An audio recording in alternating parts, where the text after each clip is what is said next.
Chapter 2270. The Mysterious Rock, 2. So you were sent by Gongjing Xian. Tell me, what has Gongjing Xian offered you? I'll give you 10 times the amount. Jianchen remained composed and said calmly, You're working for Gongjing Xian for the various cultivation resources he's offering. I can give you whatever Gongjing Xian can give you, such as this divine hall. With a flip of his hand, a hand-sized divine hall appeared from his space ring. The two middle-aged men who had come to kill Jianchen never took him seriously from the beginning. However, when they saw the divine hall in Jianchen's hand, their eyes narrowed as they became overjoyed. 9th grade of the truth tier. It's actually at the 9th grade of the truth tier. You actually have a treasure like that on you. The two middle-aged men were extremely surprised. The divine hall was something they could not resist. Greed immediately filled their eyes as they lunged at Jianchen as quickly as they could. They wanted to take the divine hall for themselves. Jianchen's lips could not help but curl up into an undetectable sneer as he watched the two middle-aged men rush towards the divine hall. In the next moment, a pair of hands suddenly extended out from the divine hall, reaching towards the two of them with speed that seemed indescribable to the middle-aged men. The sudden occurrence made the expressions of both men change. However, it was already too late. The two hands grabbed their necks with lightning speed, and under their horrified gazes, it forcefully wrenched them into the divine hall. Gongjing Xian sure does have a high opinion of me. He actually sent 2 early Godkings to deal with me, who's supposed to only be equivalent to a receival fighter. Jianchen sneered as he looked at the divine hall in his hand. Afterwards he said to the structure, Heya, I'll leave the 2 of them to you. Jianchen's voice sounded in the divine hall clearly. Yes, master. Heya responded politely from within the divine hall. Master, I feel like I'm going to break through soon, Heya said after a slight pause. You're going to break through? This soon? Jianchen was surprised. Once Heya broke through, he would directly reach the primordial realm. A primordial realm expert had once been an indomitable existence in his eyes. Now one of his retainers was about to become a primordial realm expert, which amazed Jianchen. It's all because of Master's Flower of Ways. If it were not for the Flower of Ways and the various heavenly resources, I would have never touched on the boundary of the primordial realm so soon. Heya said in deep gratitude.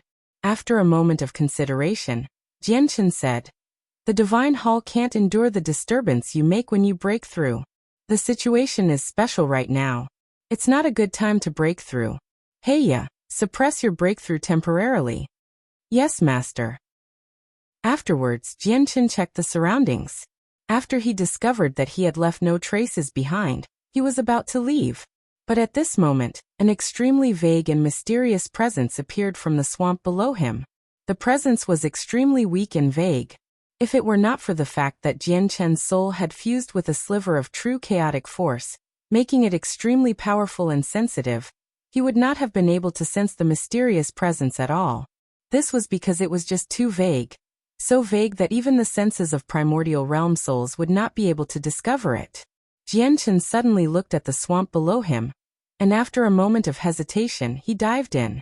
A layer of milky white light formed a white, airtight barrier around him. The water and mud around him were pushed aside by radiant saint force along the way, allowing Jianchen to dive in. As he dived deeper and deeper, Jianchen became more and more astonished. The swamp was far deeper than he had imagined it to be. He felt that he had dived several dozen kilometers at the very least, but he still had not reached the bottom. The ordinary swamp seemed to lead straight into the ground, and the deeper he dived, the greater the pressure in the surroundings became. In the end, Jianchen was unable to keep up the barrier with Radiant Saint Force alone, so he just dispersed all the Radiant Saint Force. He did not use any energy at all, using his body to endure the pressure from the depths. In the end, after who knows how long, Jianchen dived several tens of thousand kilometers and finally hit solid ground. He arrived at the very depths of the swamp. There was a layer of extremely tough rock at the bottom of the swamp. Jianchen sensed around with his soul, and finally found the thing responsible for the mysterious presence. It was actually a rock 4 feet wide. Jianchen expanded the senses of his soul, in an attempt to investigate the contents of the rock. However, to his surprise, The senses of his soul told him the rock that was clearly right in front of him did not exist. It can only be discovered with the naked eye. This rock is not simple. Jianchen rubbed the rock gently. Afterwards, he shot out a strand of sword chi from his fingertip, scraping off a thin layer of powder from the surface of the rock. Afterwards, he took out the divine hall from his space ring and spread the powder on it. He thought, this powder should be able to conceal the divine hall and prevent people from finding it with the senses of their souls. Very soon, the tiny divine hall was covered with a thick layer of powder. Afterwards, with a thought, Jianchen vanished along with the rock. Only the divine hall covered in rock powder stood at the bottom of the swamp quietly. Jianchen silently appeared within the divine hall with the rock. He cleaned off the dust around the rock and began to study it carefully. The rock was cubical 4 feet in length, width and depth. It was dark red and extremely tough. Even with Jianchen's current strength, he was unable to shatter it. From the surface, it seemed ordinary. Apart from being tough and undetectable with the senses of the soul, it did not stand out in any way. It did not even give off any pulses of energy. However, Jianchen was able to discover slivers of extremely obscure and mysterious presences radiating from the rock thanks to the extraordinary senses of his soul. He believed that no one else aside from himself could sense this presence. That even included the peak experts. Heya, do you recognize this? Jianchen called Heya over to identify the rock. But very soon, Heya shook his head. He had never seen or heard of a wondrous rock like this. Jianchen stared at the rock in thought for a while before making up his mind in the end. Sword chi flashed from the tip of his finger as he cut off a thin layer of rock with quite the effort. He studied it carefully in his hand. Chapter 2271. Fortune Jade. The rock was extremely strange. It did not seem to stand out at all when observed with the naked eye, and the senses of the soul were completely useless against it. As a result, Jianchen secretly used his soul that had fused with chaotic force to closely observe the tiny slice of rock in his hand. Very soon, he discovered in great surprise that a minuscule amount of the mysterious presence existed within the rock slice. At that moment, the remaining presence vanished at an extremely gradually rate. When the presence remaining reached a certain amount, Jianchen discovered that he could vaguely sense the rock slice with his soul. The rock slice was no longer invisible to the senses of the soul. I see. The reason why the rock can avoid being detected by the soul is not because of how special the rock is itself. It's all because of the mysterious presence that has permeated the rock. As soon as I sliced away this piece of rock, the mysterious presence began to vanish gradually. It looks like the origins of this mysterious presence is hidden within the rock. Jianchen thought to himself. The light in his eyes flickered as he immediately got to work, chipping away at the rock. However, it was just too tough. The closer he got to the center, the tougher it became. Towards the end, Jianchen was only able to chip it away at an extremely slow rate even when using his full strength. Jianchen frowned at the sight of this. Since he knew the rock was not as extraordinary as he had imagined it to be, it also meant that the powder he spread on the divine hall would not be able to keep the structure hidden for long.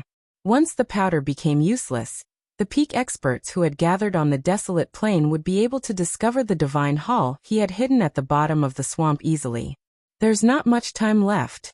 Jianchen scraped off some new powder and spread it on the divine hall again.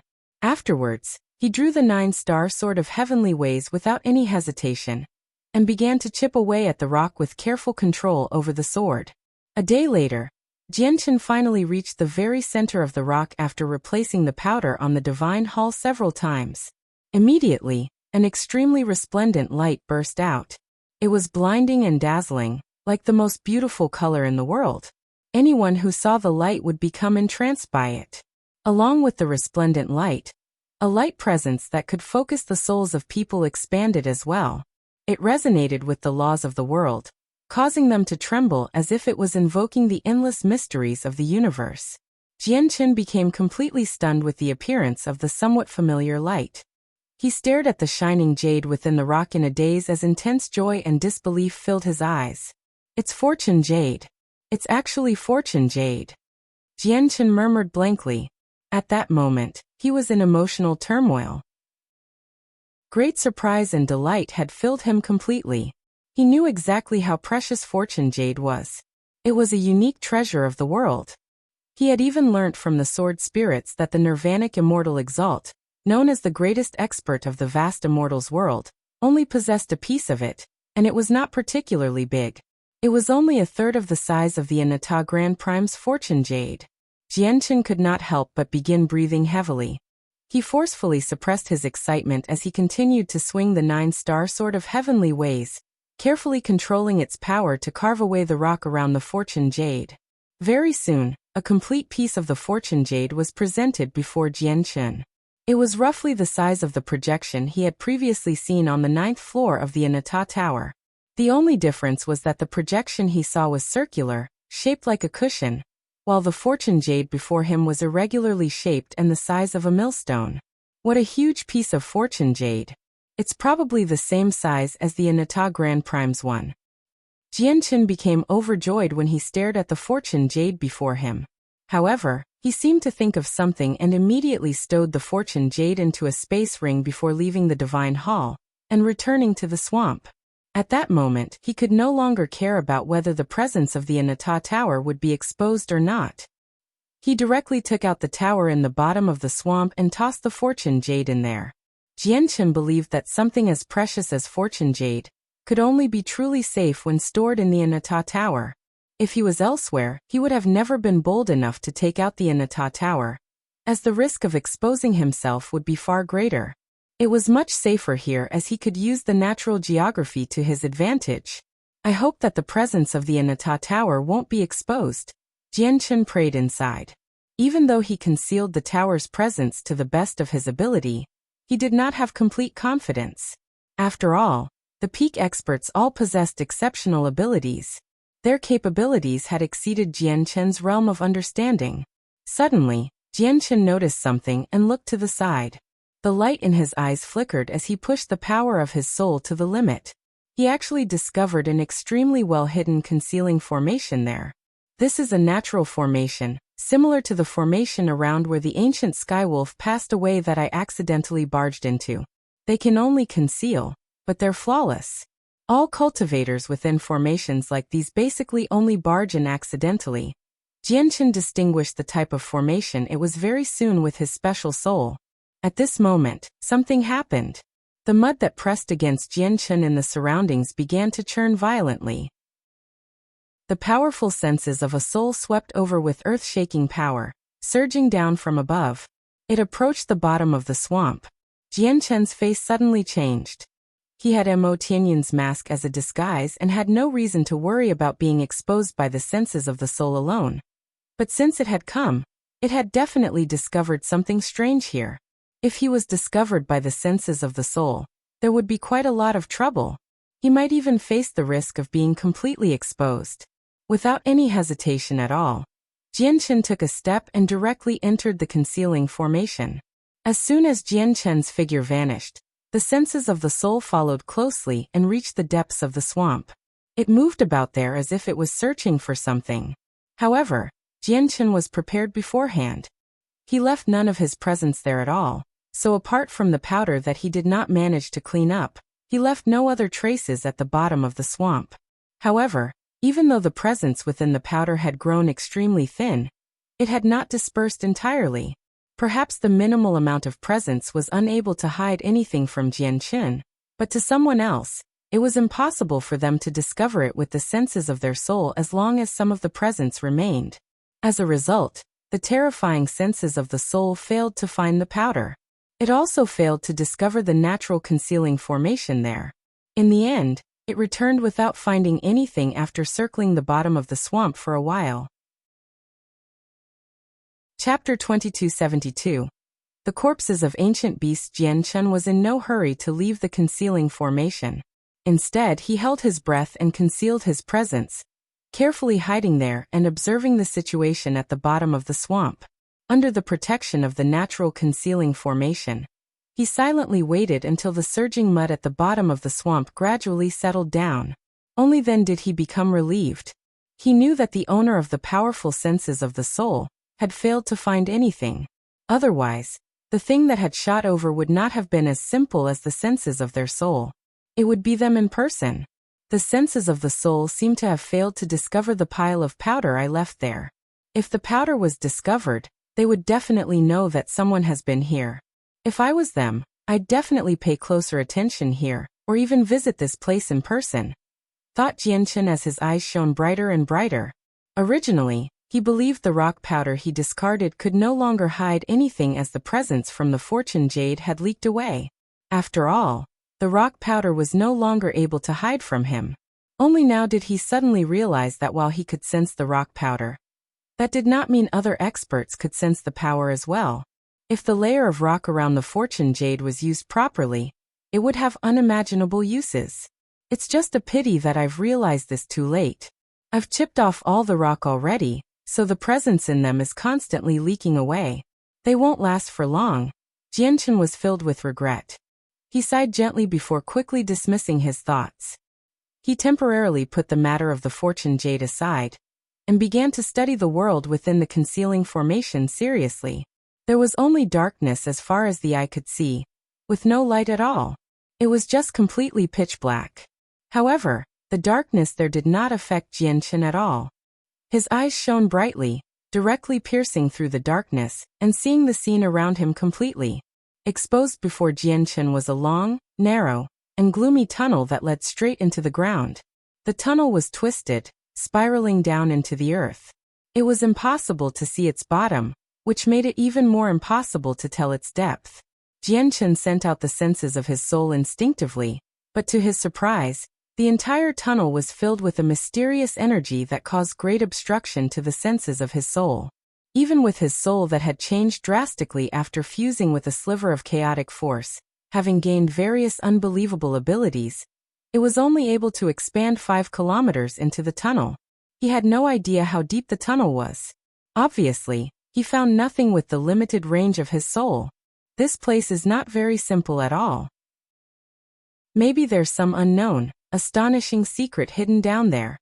Jianchen hesitated slightly as he stood within the narrow tunnel before beginning to make his way down. The underground tunnel hidden by a naturally occurring concealing formation had piqued Jianchen's interest.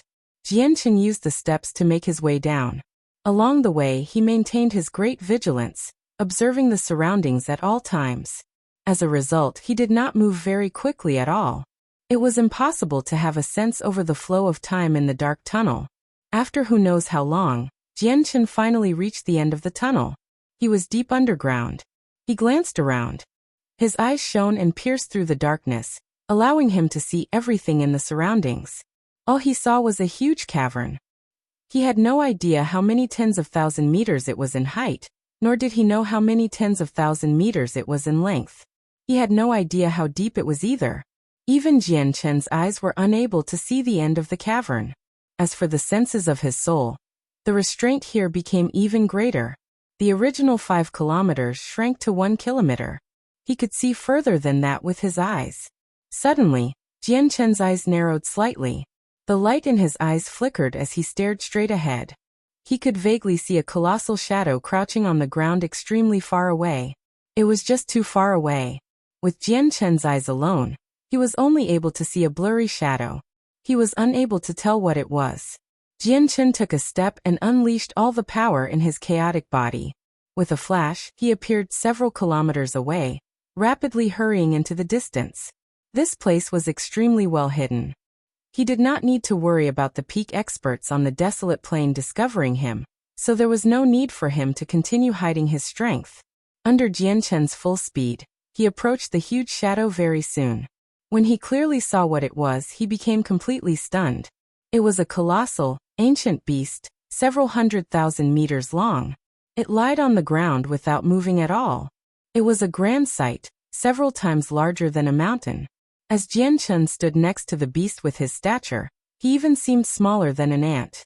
The ancient beast had evidently died long ago. It gave off no presence of life at all, and it was covered in shackles upon shackles. Each shackle radiated with the power of laws, and was firmly wrapped around the ancient beast, plunging into its flesh. The other end of the chain directly led off towards the depths of the cavern.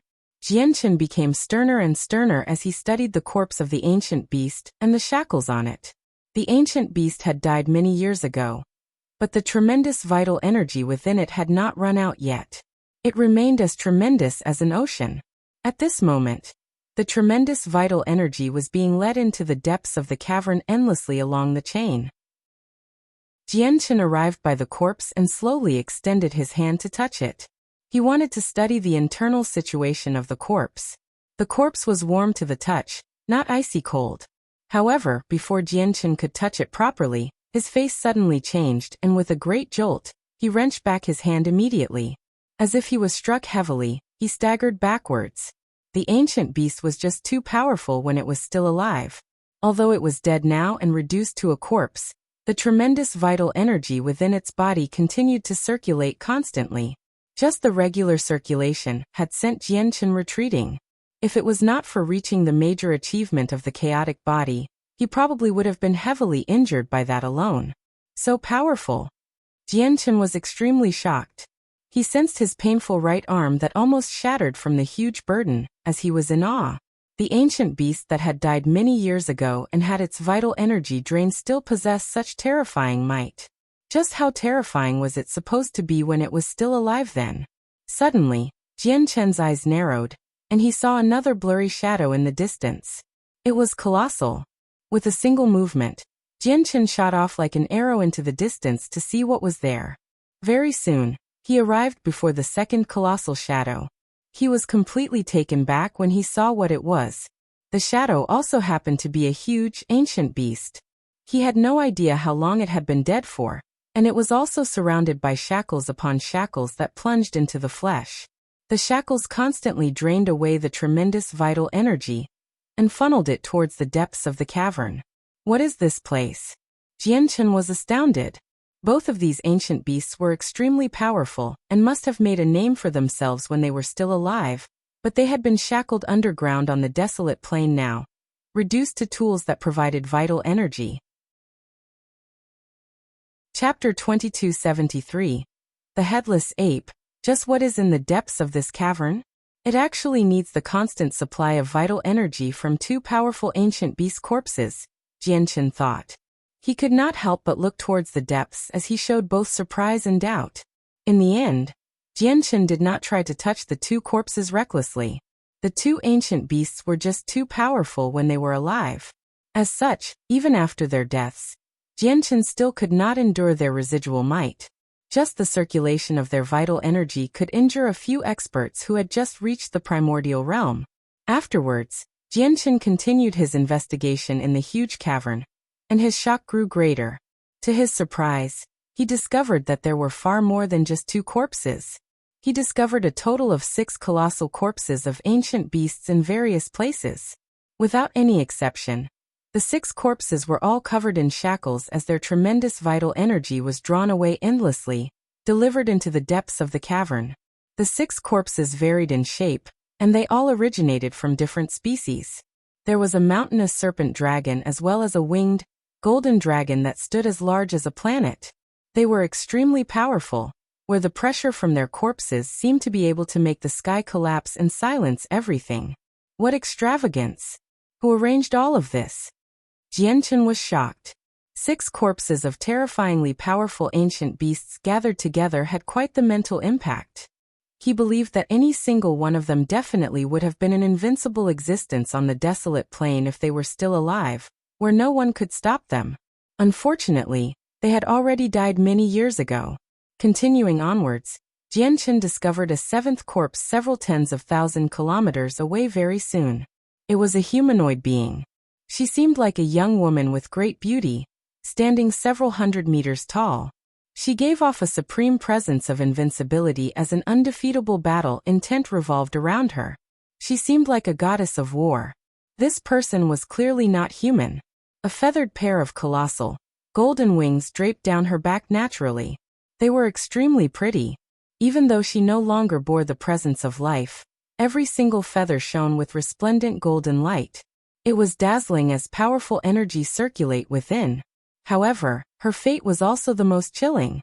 A metal chain stretched over from the depths of the cavern and split into 3. piercing her dantian, heart, and the area between her eyes. The surging vital energy within her was constantly drained away by the metal chains that stretched towards the depths of the dwelling. Jianchen became completely numb as he looked at the humanoid being that was hundreds of meters tall. He had completely fallen silent as his heart weighed heavily.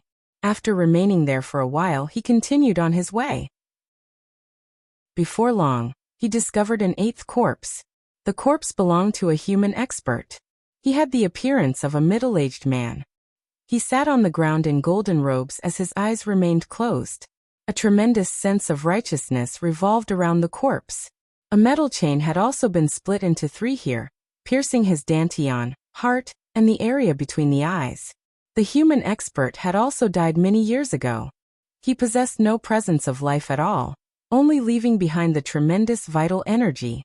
Jianchen had no idea how powerful the human expert was when he was still alive.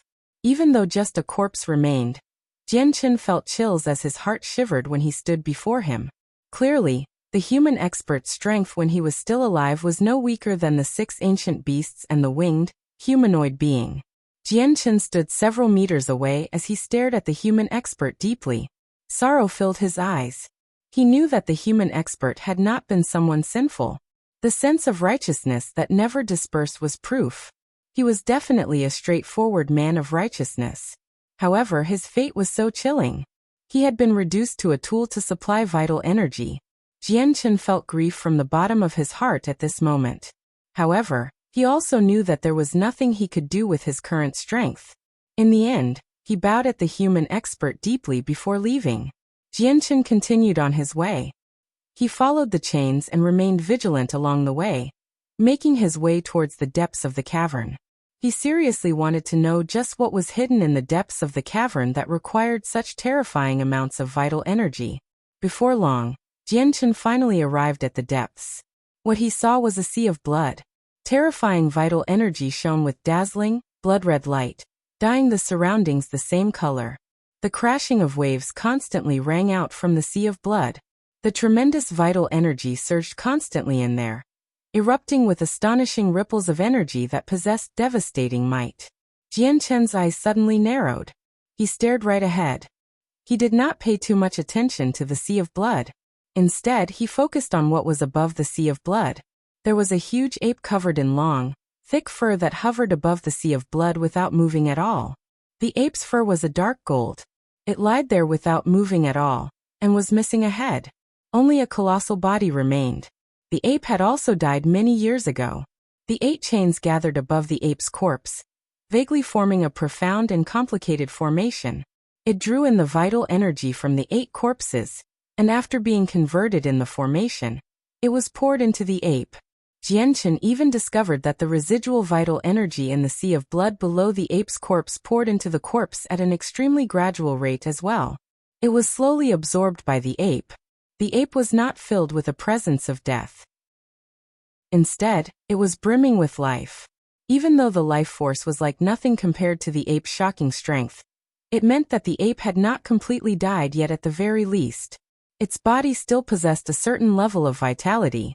Has the tremendous vital energy been drained from the 8 great experts just to rear and support this headless ape that died long ago?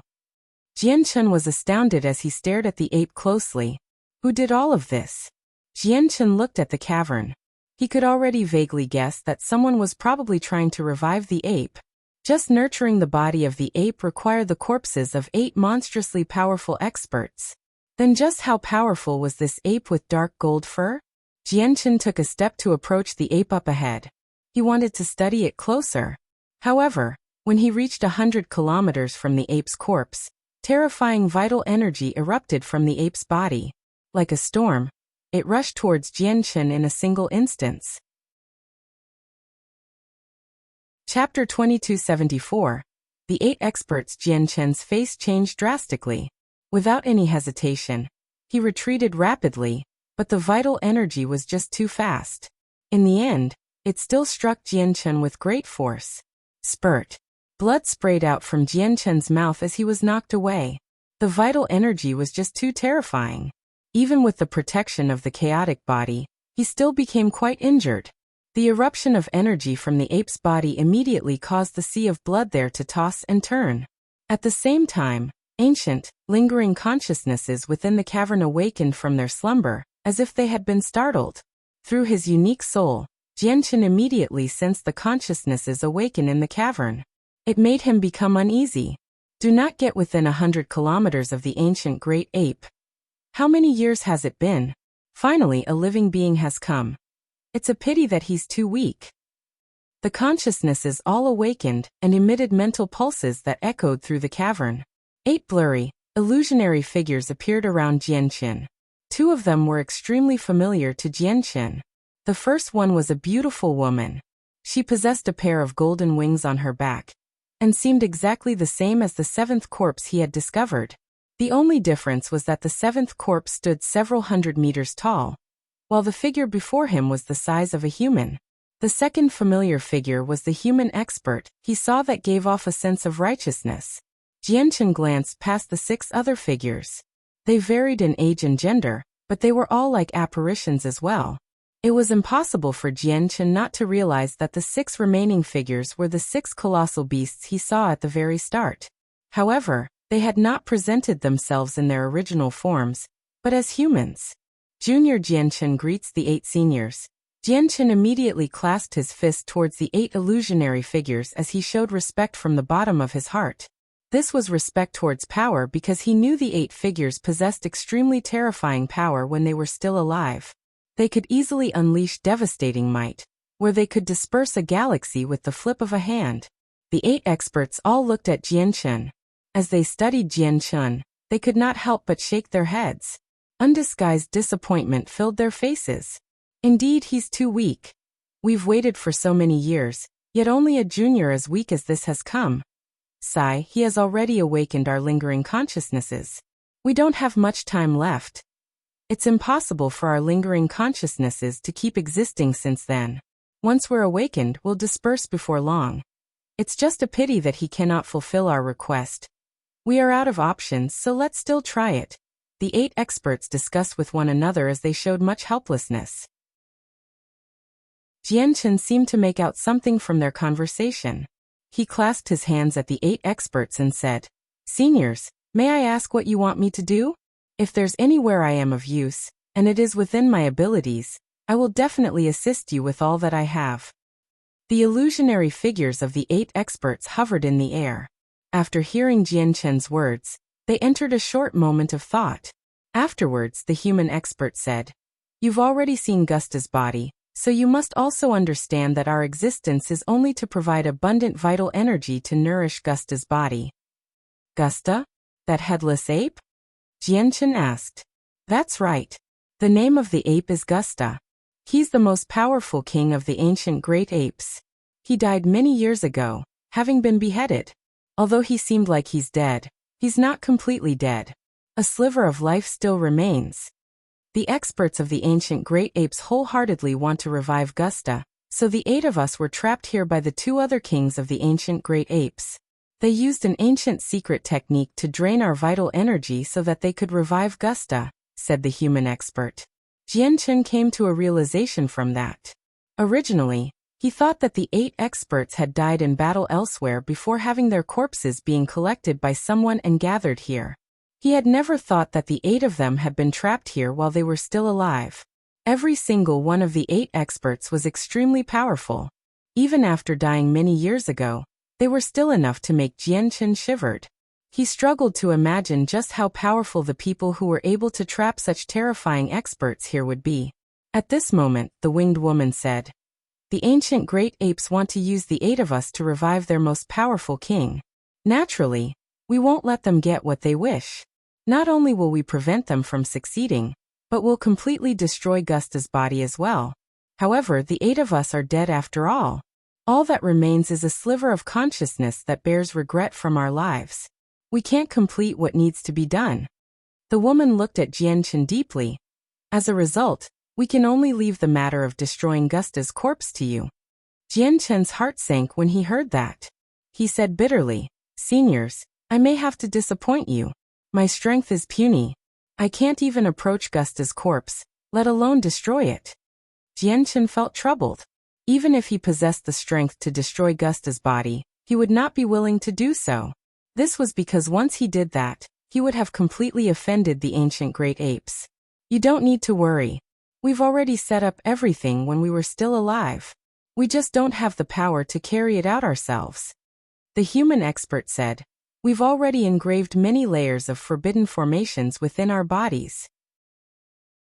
Once it's activated, it'll connect all of our bodies, and the remaining vital energy will fuse together. Even though our vital energy has been constantly drained away during all these years, and only a bare minimum remains, there's still more vital energy when you pour it all together compared to any one of us at our peak conditions. We'll use the terrifying vital energy to deal a powerful attack through the formations, which would be enough to destroy Gusta's body. My bloodline contains the power of corpses. The ancient great apes dares to murder me, so I will never let them have things easy. Not only will I destroy Gusta's body, but my power of curses will also use Gusta's bloodline as a medium to curse all the clansmen of the ancient great apes across space. It'll make all of them pay a heavy price. An old man with a hooked nose fumed among the 8 experts. The ancient great apes should become extinct. The figures from the other ancient beasts all said together. They were filled with hatred. If I really do something like that, I probably won't be able to avoid being hunted down by the ancient great apes. That'll be both an arduous and fruitless matter for me to complete, said Jianqin. Chapter 2275. The 8 Laws. You don't need to worry. We won't treat you unfairly. Moreover, you won't get hunted down by the experts of the ancient great apes because this cavern has already become filled with our formations. Coupled with the suppression from the presence of our bodies, it's impossible for any of your puny presence to linger. Moreover, our powerful consciousnesses from when we were still alive have interfered with the heavenly secrets here, disturbing the laws here. Hence, even abilities like turning back time will be rendered useless. Without any exaggeration, everything you do in this cavern will leave behind no traces at all. The experts of the ancient great apes naturally won't be able to find you, said the human expert. If you help us, the 8 of us will give you a fortuitous encounter. It definitely won't be arduous and fruitless for you, said the winged woman. A fortuitous encounter? May I ask what kind of fortuitous encounter? Jianqin became interested. He looked at the peak experts who must have been renowned when they were still alive. It was impossible for the fortuitous encounters they left behind to be disappointing. We can give you our golden cores of laws. Kid, I wonder if that's enough, a burly red-haired, middle-aged man said. Golden cores of laws. Jianqin could not help but cry out when he heard that. Once an expert's comprehension of the laws of the world reached a certain level, it would result in a reserve of laws. This reserve was condensed from the laws of the world. It hid the mysteries of the laws of the world, which was why it was called a golden core of laws. If I obtain your golden cores of laws, will I be able to reach the same level as you in a short amount of time? Jianqin was interested. The red-haired man chuckled from Jianqin's ignorance. He bellowed out, Kid, you really have let your imaginations run wild. Reaching our former level, through a golden core of laws alone? Do you really think the laws of the world are that easy to comprehend? The comprehension of laws within a golden core of laws will only remain without dispersing through the maintenance of special ancient techniques. As a result, the golden cores of laws we've left behind have almost run dry, where the comprehension that remains is less than 1/10 of its peak condition. However, even with that being the case, a single golden core of laws can allow a deity to reach the primordial realm within 1,000 years. Apart from the golden cores of laws, we've prepared 3 portions of vital energy as well. The amount of energy within each portion should be able to increase your strength by quite a lot at your current level. Aside from that, we'll pass on our supreme secret techniques that we invented ourselves. We've spent a lengthy amount of time to perfect them, so we don't wish to see them become lost. The remaining experts said, laying down various benefits. It had to be mentioned that the remuneration they offered was extremely plentiful, tempting Jianqin deeply. He struggled to decline. All right, I agree. What do I have to do now? Jianqin asked. We're only a sliver of consciousness now, and will truly disperse in the surroundings soon. In order to prevent you from going back on your word, swear to the laws of the world first. All right. Jianchen immediately swore an oath. After he did so, he discovered that there seemed to be an invisible restraint around him. He knew that this was the bond of the oath, so he stopped thinking about it. Under the guidance of the 8 experts, he arrived beside their bodies. Afterwards, the 8 figures all formed seals with their hands, and in the next moment, 8 long streaks of golden light shot over and hovered before them. Jianchen looked at the 8 golden core of laws that shone brightly. Even though they seemed the same on the surface, they actually contained completely different laws. The 8 laws were the laws of curses, the laws of strength, the laws of corrosion, the laws of creation, the laws of fire, the laws of destruction, the laws of the sword, and the laws of space. The laws of the sword came from the righteous human expert. If you want to activate the formations we've cast down to destroy Gusta's body, you need to comprehend our laws first. Only then can you come in contact with our bodies and awaken the last portion of power hidden within them. And to awaken that power, you need to comprehend all the laws we've left behind to Godking, because only such a level will be enough to awaken our power. Once the power within our bodies have been awakened, you need a primordial realm expert to pour energy into the center of the formation and activate the formations we've cast down. Once the formation is activated, our vital energy will fuse together under the influence of the formation and unleash a powerful strike to destroy Gusta's body, as well as the ancient great apes' plan to revive their most powerful king. The supreme secret techniques we've created are hidden within the golden core of laws. They've merged with the comprehension inside. So inheriting our golden core of laws means that you'll be able to grasp our secret techniques as well. Kid, are you ready? Get ready to inherit the power of our laws. The 8 experts said. They were about to fuse the golden core of laws into Jianchen. Hold on, you can't get me to inherit it all alone, right? Comprehending 8 laws simultaneously will affect my cultivation speed. Jianchen called out in a hurry to stop them. If he really had to comprehend the 8 laws, he would have to spend much more time on cultivation compared to before. There's only you, and the 8 laws is the only method to awaken the power within our bodies. As a result, only you can inherit the 8 laws. The 8 golden cores of laws can't be taken out either. Once they have been taken out, you won't be able to conceal them from the heavenly secrets, no matter what you do. People will be able to discover you. Once the experts of the ancient great apes sense it, all of our setup will go to waste. Our consciousnesses are about to disperse. We can't wait for you to go out and find other people. As a result, we have no choice but to have you inherit the 8 laws alone. Hold on, who said I'm alone? With a thought, the Anata Tower appeared, and Jianchen called out Kaya first. Afterwards, he stowed the Anata Tower away and took out the divine hall. He called out, Xuan, hey, come out. Chapter 2276. Fortuitous Encounter? The Anata Tower. I never thought you'd be carrying one of the 3 treasures of the Anata Grand Prime, the Anata Tower. The Anata Tower is of the highest quality as well as one of the most powerful god artifacts in the world. I never thought it would become so damaged. The only people that can damage the Anata Tower to such a degree must be one of the sovereigns of the world who has reached the limits of Grand Prime. Looking at the slashes on the Anata Tower, the Anata Grand Prime probably fought with the strongest expert of the Immortals world, the Nirvanic Immortal Exalt. It looks like a lot has happened in the Saints' world since we passed away. It's very likely that the infinite cataclysm descended, but none of that has got anything to do with us. The 8 experts all sighed emotionally when they saw the Anata Tower. Clearly, even though they were just a lingering sliver of consciousness from their former lives, they still possessed all of their memories. Jianchen, where is this place? And who are they? Kaya asked in doubt as soon as she walked out of the Anata Tower. She studied the huge cavern around her before looking at the 8 experts in the end. The light in her eyes flickered with surprise and uncertainty.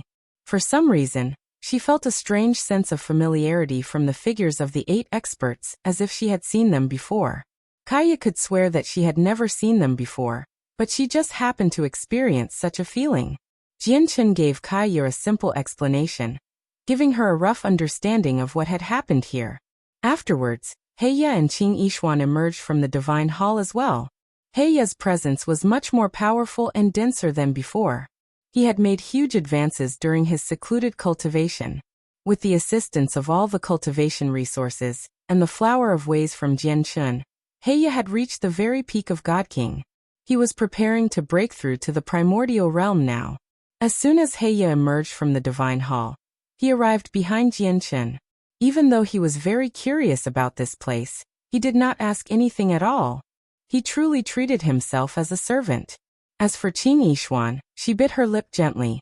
She glanced at Jianchun and Kaya and said nothing at all. She arrived behind Jianchun silently and stood beside Heya. Jianchun still had his disguise on right now, and so did Kaya. Hence, Qing Yishuan failed to realize their real identities even now. However, as soon as Qing Yishuan arrived behind Jianchun, she was pulled in front of him. Jianchun said nothing at all and pushed her forward. He said to the human expert, "Senior, she also comprehends the laws of the sword. Can she inherit your legacy?" The limits of the comprehension within the golden cores of laws was less than a tenth of what the 8 experts possessed when they were still alive. Let alone reaching their former level of cultivation. But even breaking through to chaotic prime would be wishful thinking with the golden cores of laws alone. It would basically only be enough to reach the primordial realm. Jianchun's comprehension of the laws of the sword had reached late Godking already. He only needed to take another step, and he would reach the primordial realm. Not only did his soul change, allowing him to comprehend the laws of the world with greater clarity now, but he also possessed the fortune Jade. He believed that this entire process would not take him long. As a result, it would be a little too wasteful if he used the golden core of laws with the laws of the sword. If Qing Yishuan inherited it, not only would he be able to assist his acquaintance, but he would be able to use the golden core of laws to its full capacity as well. Qing Yishuan was pushed forwards by Jianchun. She had no idea what was going on. Afterwards, when she heard Jianchun mention the legacy, she immediately became stunned. She was at a loss. The illusionary human expert who hovered in the air looked at Qing Yishuan. After studying her slightly, he nodded in satisfaction. She can. He did not even ask for Qing Yishuan's agreement. With that, the golden core of laws hovering before him turned into a golden streak of light and shot into Qing Yishuan's head. Immediately, Qing Yishuan exploded with golden light. Extremely pure strands of power from the laws of the sword revolved around her, causing her to close her eyes uncontrollably and enter a state of comprehension. She was accepting the legacy. As if the human expert's final wish had been completed, he smiled in liberation, and his illusionary body began to vanish. A while later, it had completely dispersed. Jianchun secretly sighed when he looked at how the human expert's consciousness had vanished. He knew that a righteous human expert had completely disappeared from the world. Kaya, you comprehend the laws of creation, destruction, and fire, so you should inherit those 3 laws. Jianchun dismissed his thoughts and said to Kaya. However, Kaya remained calm. She did not become excited at all. She glanced at the 3 golden cores of laws indifferently and said, "I don't need it. It's best if you inherit it." Kaya. Jianchun frowned. Jianchun, you should know that my comprehension of laws is different from others, and there's only a limited amount of comprehension remaining in these golden cores of laws. They really won't be of any use to me, Kaya said seriously. Jianchun thought of the possibility that Kaya was the reincarnation of a certain expert from that, and he no longer said anything more. Then he looked at Heya and asked him which law he wanted to inherit. His talent is far too ordinary.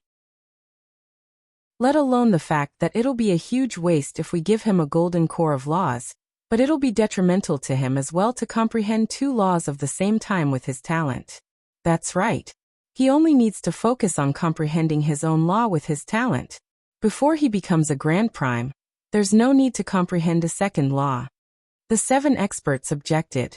Thank you for your bestowment, Master, but I think it's better to follow the recommendations of the seniors and focus on my own law, Heya added as well. Fair enough. Jianchun sighed gently. Heya's talent was indeed nothing special. It was obvious with how he had never made it onto the God King's throne even after becoming a peak God King. He also knew that even when Heya reached the primordial realm, he would only be a regular primordial realm expert. The top 10 of the God King's throne would be able to hold their ground against him. Even Shui Yunlan could defeat him if she was still a God King. I'll inherit the 7 remaining laws then, Jianchen said helplessly.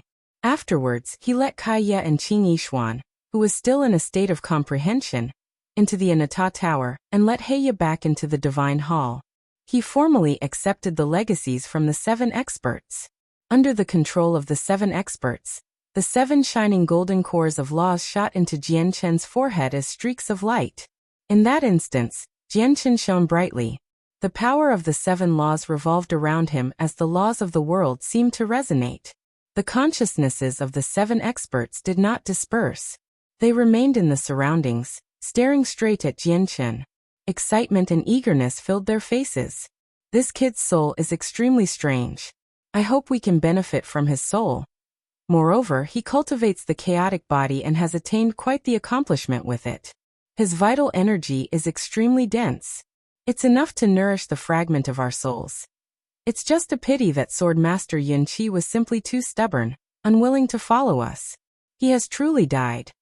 I can sense that this kid's soul seems to be able to contain all the laws of the world. That's extremely rare. If we can obtain a fragment of his soul and refine it into our own souls, it'll be a huge fortuitous encounter without a doubt. Everyone, we'll meet again in the future. I'll be leaving first. Afterwards, the huge cavern fell completely silent. The consciousnesses of the 7 experts all dispersed in the surroundings. Chapter 2277. Rapid advance. Having already entered a state of comprehension, Jianchen did not seem to hear the conversation between the 7 experts.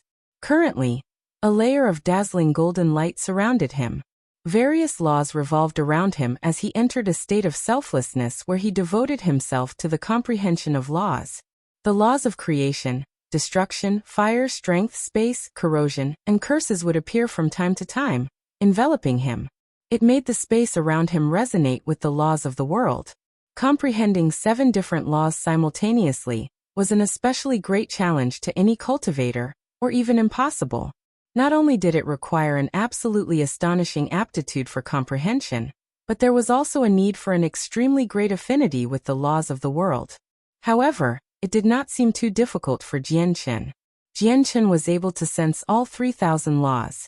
Coupled with the unbelievable transformation of his soul after fusing with the strand of true chaotic force, he became even closer to the laws of the world, and was able to sense them with even greater clarity. As a result, Jianchen basically had no difficulties in comprehending the 7 laws. Moreover, he had already grasped the laws of destruction out of the 7 laws, so he only truly needed to comprehend the remaining 6. In just 7 days, Jianchen comprehended the first law. He grasped the laws of creation, and reached a rudimentary level of comprehension that would be akin to deities. Jianchen immediately stopped comprehending the laws of creation after reaching this rudimentary level, turning his attention to a second law. In the blink of an eye, 3 months had passed, and Jianchen finally roused from cultivation. Apart from the laws of destruction, he had comprehended all 6 remaining laws during that time. They had all formally reached the level of deity. He had grasped them all. 7 golden core of laws hovered silently within his soul. The power within them had not decreased significantly. Clearly, Jianchen had not depleted the golden core of laws by much at all when he was comprehending the 6 new laws. The 8 seniors said that a single golden core of laws is enough for a deity to reach the primordial realm in 1,000 years. However, I don't need 1,000 years at all to comprehend them to the primordial realm.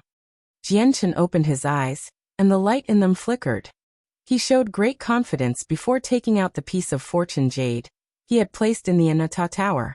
Fortune jade, it'll all up to you for me to comprehend all these laws to Godking. Undisguised excitement filled Jianchen's face as he looked at the shining fortune jade. Afterwards, he placed the fortune jade on the ground and sat down on it. He began to comprehend the laws of the world. Now he needed to raise his comprehension of the laws from deity to Godking. Only with the power of Godking level laws would he be able to awaken the final amount of power hidden within the 8 experts. Immediately, A profound power of fortune radiated out from below along with the presence of laws. Jianchen promptly felt like he had ingested some comprehension tea. His head cleared up as many ideas flickered through his head. Immediately, he felt his affinity for comprehension skyrocket, where the profound laws of the world became easier to sense and understand. My laws of destruction have already reached late over God. I only need one more step to break through to Godking. So let's raise the laws of destruction first, Jianchen thought. Afterwards, his consciousness began to revolve around the golden core of laws for the laws of destruction in his soul, using what was hidden in there to comprehend. Strands of pure power of laws drifted out from the golden core of laws. Jianchen did not absorb the power of laws directly. Instead, he used them to comprehend the truths of the world within. Whenever he came to a realization about something, a sliver of the power would fuse into his soul, truly absorbing it. It allowed his comprehension of the laws of destruction to constantly deepen. However, before long, Jianchen suddenly felt agitated. He instinctively stopped cultivating. When he opened his eyes, he was already frowning. Jianchen sat on the fortune jade as the resplendent power of fortune completely enveloped him. He sank into his thoughts with his eyes opened. He had entered a state of selflessness as he cultivated, having truly settled down like still water. However, he had suddenly felt agitated for no reason. Moreover, the agitation immediately vanished completely after he stopped cultivating. Jianchen felt that something was off.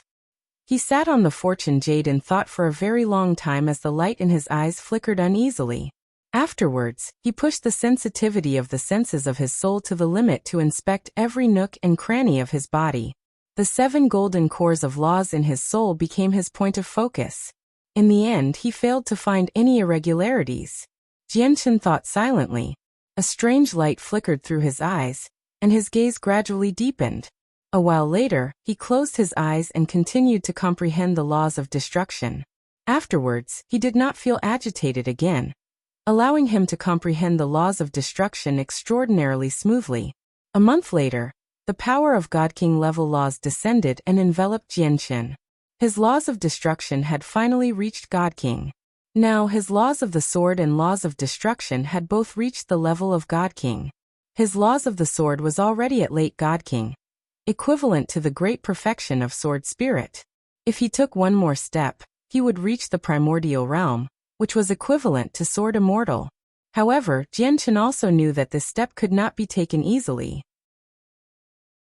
Even though his soul was different from before, which allowed him to comprehend the laws of the world with greater clarity, reaching sword immortal was still not something he could achieve in a single day even with the assistance of the fortune jade.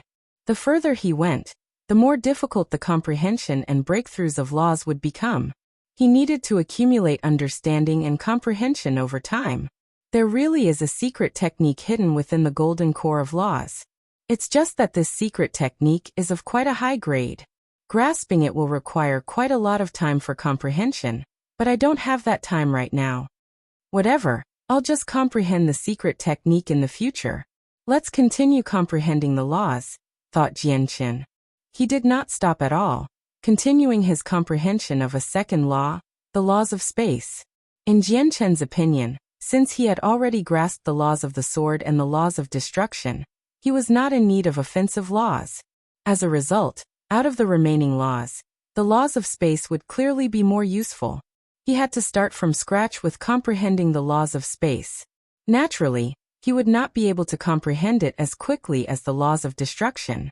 However, even with that being the case, he only used half a year to reach the level of Godkings with the laws of space. Of course, this was not indicative of how impressive Jianchen's talent was. Aside from the crucial assistance of the fortune jade, the greatest reason why he could advance so fast was because of the golden core of laws.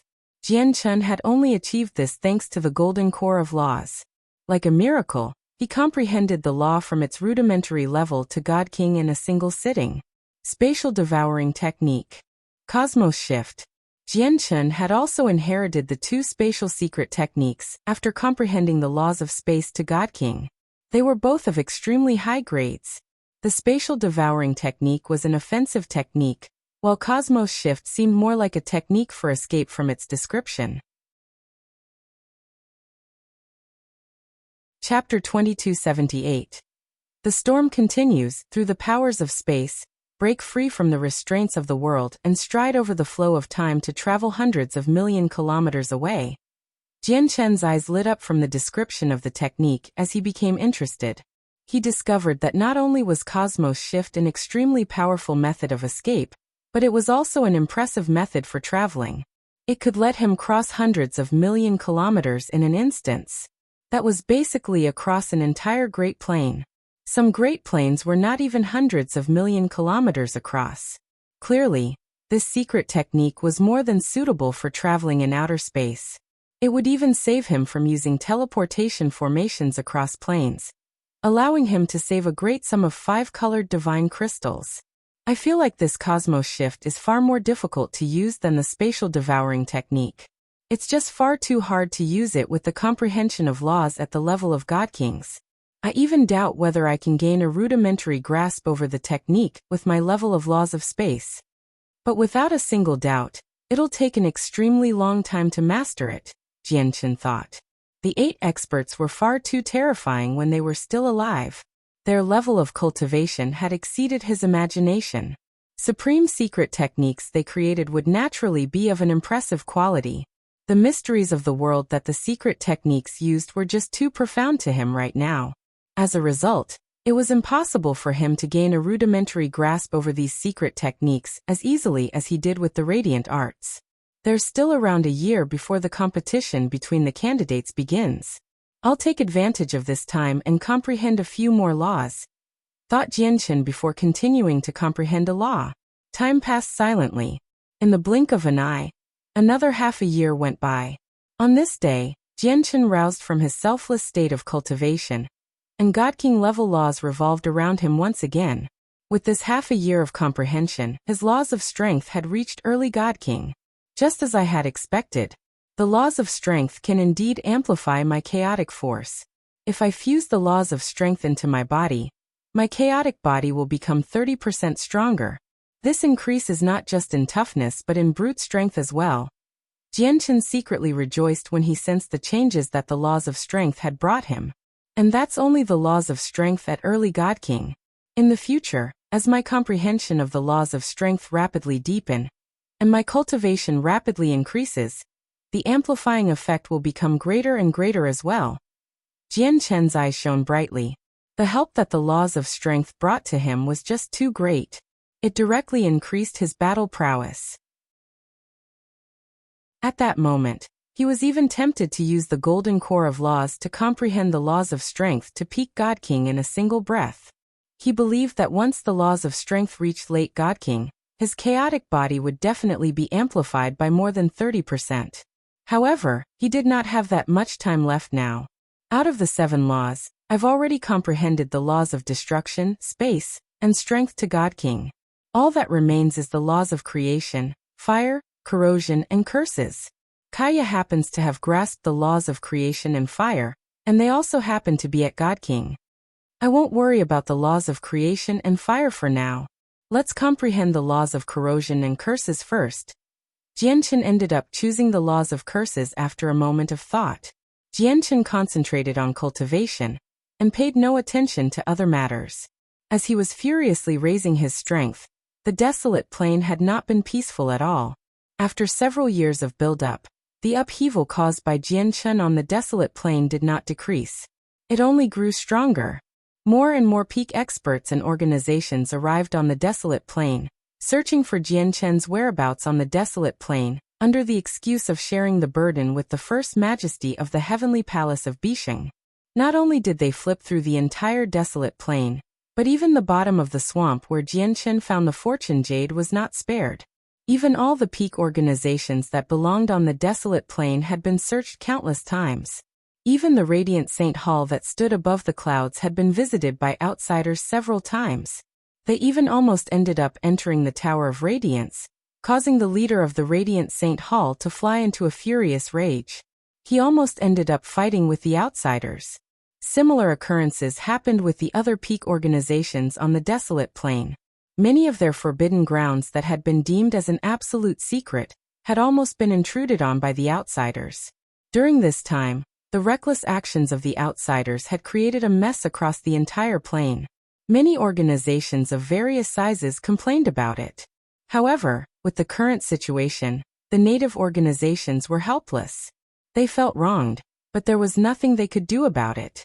This was because as the outsiders and foreign clans and organizations rapidly increased in number, their strength gradually reached a point where they could suppress all the native organizations on the desolate plain. Moreover, they used the heavenly palace of Bishing as an excuse, which made the native organizations powerless. However, these outsiders gradually became flustered after failing to find Jianchen even after so long.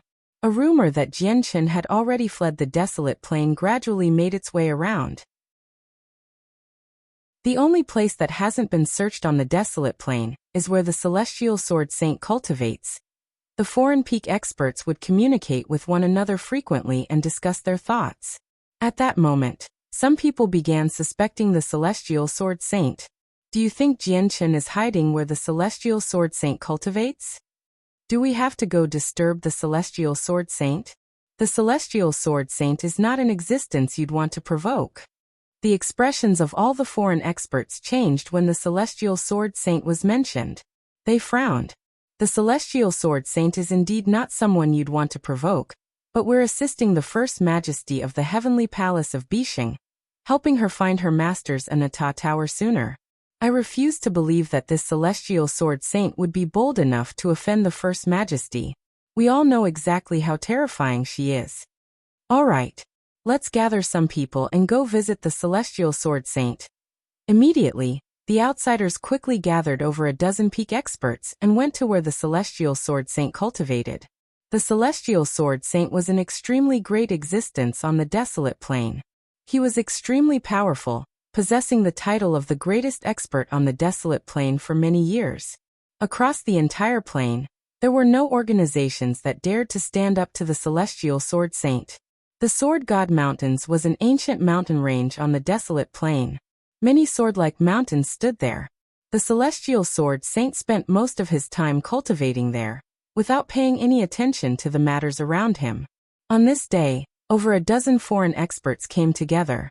They were extremely polite, and had come under the guise of visiting the Celestial Sword Saint. They wanted to search the Sword God Mountains for Jianchen.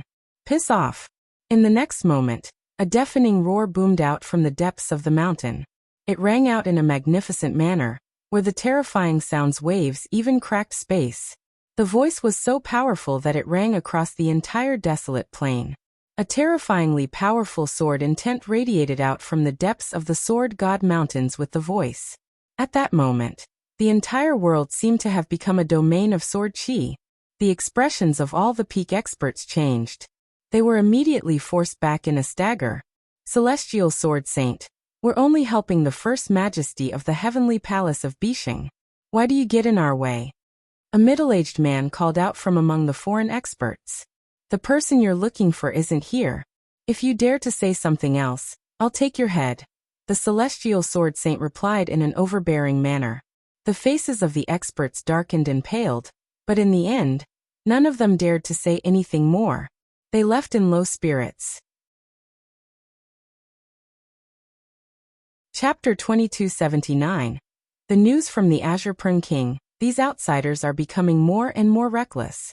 They even went to the Celestial Sword Saint's Sword God Mountains. They are far too confident. They think they can do whatever they want, striking fear in everyone's hearts as long as they mention the First Majesty of the Heavenly Palace of Bishing. However, they need to consider who the Celestial Sword Saint is. These outsiders can indeed overwhelm us if they work together, but the Celestial Sword Saint has never taken them seriously. These outsiders sure were cautious. They visited the Sword God Mountains politely, and did not barge in forcefully. Otherwise, I think we will see over a dozen heads fly into the air. Sigh, what a pity. The Celestial Sword Saint didn't actually take action. When the Celestial Sword Saint demonstrated his courage and forced the peak experts to retreat in low spirits, the native experts and important figures of various organizations all allowed their senses of their souls to meet. They discussed with one another, feeling extremely satisfied. There was also a tiny portion of pity. In the past few days, The peak organizations that originally reigned over the desolate plain, had been searched fearlessly by these outsiders under the name of the Heavenly Palace of Bishing. They had already begun to nurse grievances, as they became furious over the whole matter. However, they were helpless because of their strength and their fear towards the First Majesty of the Heavenly Palace of Bishing. The Celestial Sword Saint's impressive reply finally allowed these peak organizations to feel proud and satisfied again. It's just a pity that the Celestial Sword Saint only cares about cultivation, and none of the worldly matters, making it impossible for him to interfere with any of the conflicts on the desolate plain. Otherwise, these outsiders would not act so brazenly as long as he stood forward. What do you know? He's what you truly call a sage who stands above all. Some peak experts expressed their disappointment over how the Celestial Sword Saint allowed these outsiders to act as they pleased on the desolate plain. When the outsiders truly sensed the Celestial Sword Saint's strength, they became slightly more obedient, unwilling to set foot in the Sword God Mountains again. However, their search for Jianchen still continued. 3 months later, when there were only 2 months until the competition between the candidates for Chosen Saint, the outsiders finally gradually lost their patience. There were so many of them, and they had turned over every stone on the desolate plain several times. Yet they had still failed to find any trace of Jianchen. Gradually, more and more of them began to waver and believe the rumor that Jianchen had already fled the desolate plain. As a result, a few clans were ready to pull out from the search on the desolate plain. Jianchen is still on the desolate plain. However, just when they were about to leave, a voice rang out far and wide from outer space. The azure-robed, sheet-white Azure Peng King hovered beyond the desolate plain. His eyes were vicious as heavy killing intent revolved around him. Heavenly King of Azure Brilliance, how are you certain that Jianchen is on the desolate plain? An outsider asked from the desolate plain. He did not speak loudly, but it crossed the huge distance, allowing the Azure Peng King to hear his words clearly. I was once in possession of Jianchen's blood. With the blood, I used secret techniques several times to search for him. Even though I no longer have the blood, I still have a vague sense of his traces, which is why I'm certain that Jianchen is still on the desolate plain, said the Azure Peng King. Heavenly King of Azure Brilliance, where is Jianchen then? The outsiders on the desolate plain all became interested when they heard that. They had searched for so long, and finally, they were about to find where Jianchen was hidden. However, many of the experts felt admiration towards Jianchen at the same time. He was a puny Godking, yet he could avoid so many peak experts until now. Not everyone could accomplish something like that. If I still had a droplet of Jianchen's blood, it would be very easy to find him on the desolate plain. However, I've already lost the blood now. My ability to sense him comes from the last time I used the secret technique. However, this feeling has become fainter and fainter. It'll vanish completely within 3 years at most, the Azure Peng King said from outer space. He knew that once he completely lost track of Jianchen, it would truly be impossible for him to find Jianchen in the vast saint's world. As a result, having run out of options, he could only reveal this information. Jianchen, even if I can't get the Anata Tower, I will never leave you alive, the Azure Peng King thought to himself. He was a vengeful person. Once someone wronged him, he would never miss a single chance to kill them, unless they were powerful to the point where he could do nothing to them like the Celestial Sword Saint. Even towards the Celestial Sword Saint, he harbored bitter resentment. If there was a day where he was more powerful than the former, or if the opportunity ever presented itself, he would attack the Celestial Sword Saint without any hesitation. And who was that black-robed man accompanying Jianchen in the miniature world before? Once the matters here end, I'll definitely find out about your true identity, thought the Azure Peng King. He also bore grudges towards Mo Tianyan from being hunted down last time. The news from the Heavenly King of Azure Brilliance immediately made all the outsiders dismiss the thought of retreating, while the rumor that Jianchen had already left the desolate plain vanished. Immediately, the experts on the desolate plain began to search for Jianchen one last time in greater detail. Jianchen has hidden very well. He has used a treasure to disguise his identity and presence. It's impossible to find him through regular methods. However, no matter how he hides, it's very difficult for him to disguise his blood. It's impossible to peer into Jianchen's past and future, but even if that's the case, we'll just search all the God Kings and infinite primes on the desolate plain one by one. As long as we find someone that we cannot peer into, we'll interrogate them immediately. That's right. We'll go through them one by one, and do one last search. If we fail to find him after the Heavenly King of Azure Brilliance's connection to Jianchen vanishes, we'll give up on it then. Let's take action personally and personally peer into those who are God Kings or above. We'll directly check the blood of those below God Kings, just in case he has concealed his strength and mingled among the weaker cultivators. I refuse to believe we can't find him like this. Let's do it for the last time then. Who finds Jianchen and obtains the Anata Tower in the end will be up to luck. The peak experts made up their minds. After all, the desolate plain was so vast, and there were so many God Kings. Even with how great their cultivations were, checking every single God King would be exhausting for them. This time they had truly made up their minds. Chapter 2280. Vital energy. While the peak experts went to extreme means to find Jianchen, the cause of all of this, Jianchen, hid in the cavern underground as he devoted himself to cultivation. He was completely unaware of his surroundings, focusing everything on comprehending the laws of curses. Invisible laws of the world revolved in his surroundings, giving off the power of curses. It was filled with the mysteries of laws as if all the curses in the world were hidden within. Below him, there was a piece of fortune jade shaped like a grindstone. It shone with dazzling light as it gave off the power of fortune, filling his soul, and allowing his mind to become flexible and unpredictable. It resonated with the world to a greater extent, becoming even closer to the laws. Cultivation was timeless. After who knows how long, a formation engraved in the ground around the fortune jade suddenly lit up. It gave off a wondrous pulse, allowing Jianchen to gradually rouse from cultivation. As soon as he stopped cultivating, the power of curses around him immediately vanished. It had completely disappeared. It was a rousing formation, a simple formation cast down by Jianchen. It could rouse him from cultivation at a certain set time, preventing him from becoming too involved with cultivation and missing out on the opportunity to enter the Tower of Radiance. Jianchen slowly opened his eyes. He glanced at the formation he cast down on the ground indifferently and murmured softly, "There are still 2 months left. I can't keep comprehending laws." His laws of curses did not reach Godking like his laws of strength and his laws of space after the few months of comprehension. It remained at mid over God. There was just far too little time. It was impossible for him to comprehend the laws of curses from deity to Godking in one sitting within 4 short months. Jianchen stood up from the fortune jade and sent the senses of his soul into the Anata Tower. Qing Yishuan sat on the ground on the 9th floor with her eyes closed as she comprehended the laws of the sword. Sharp strands of sword qi gathered as the power of the laws of the sword revolved around her. Jianchen did not enter the Anata Tower. Instead, he checked on Qing Yishuan's situation with the senses of his soul.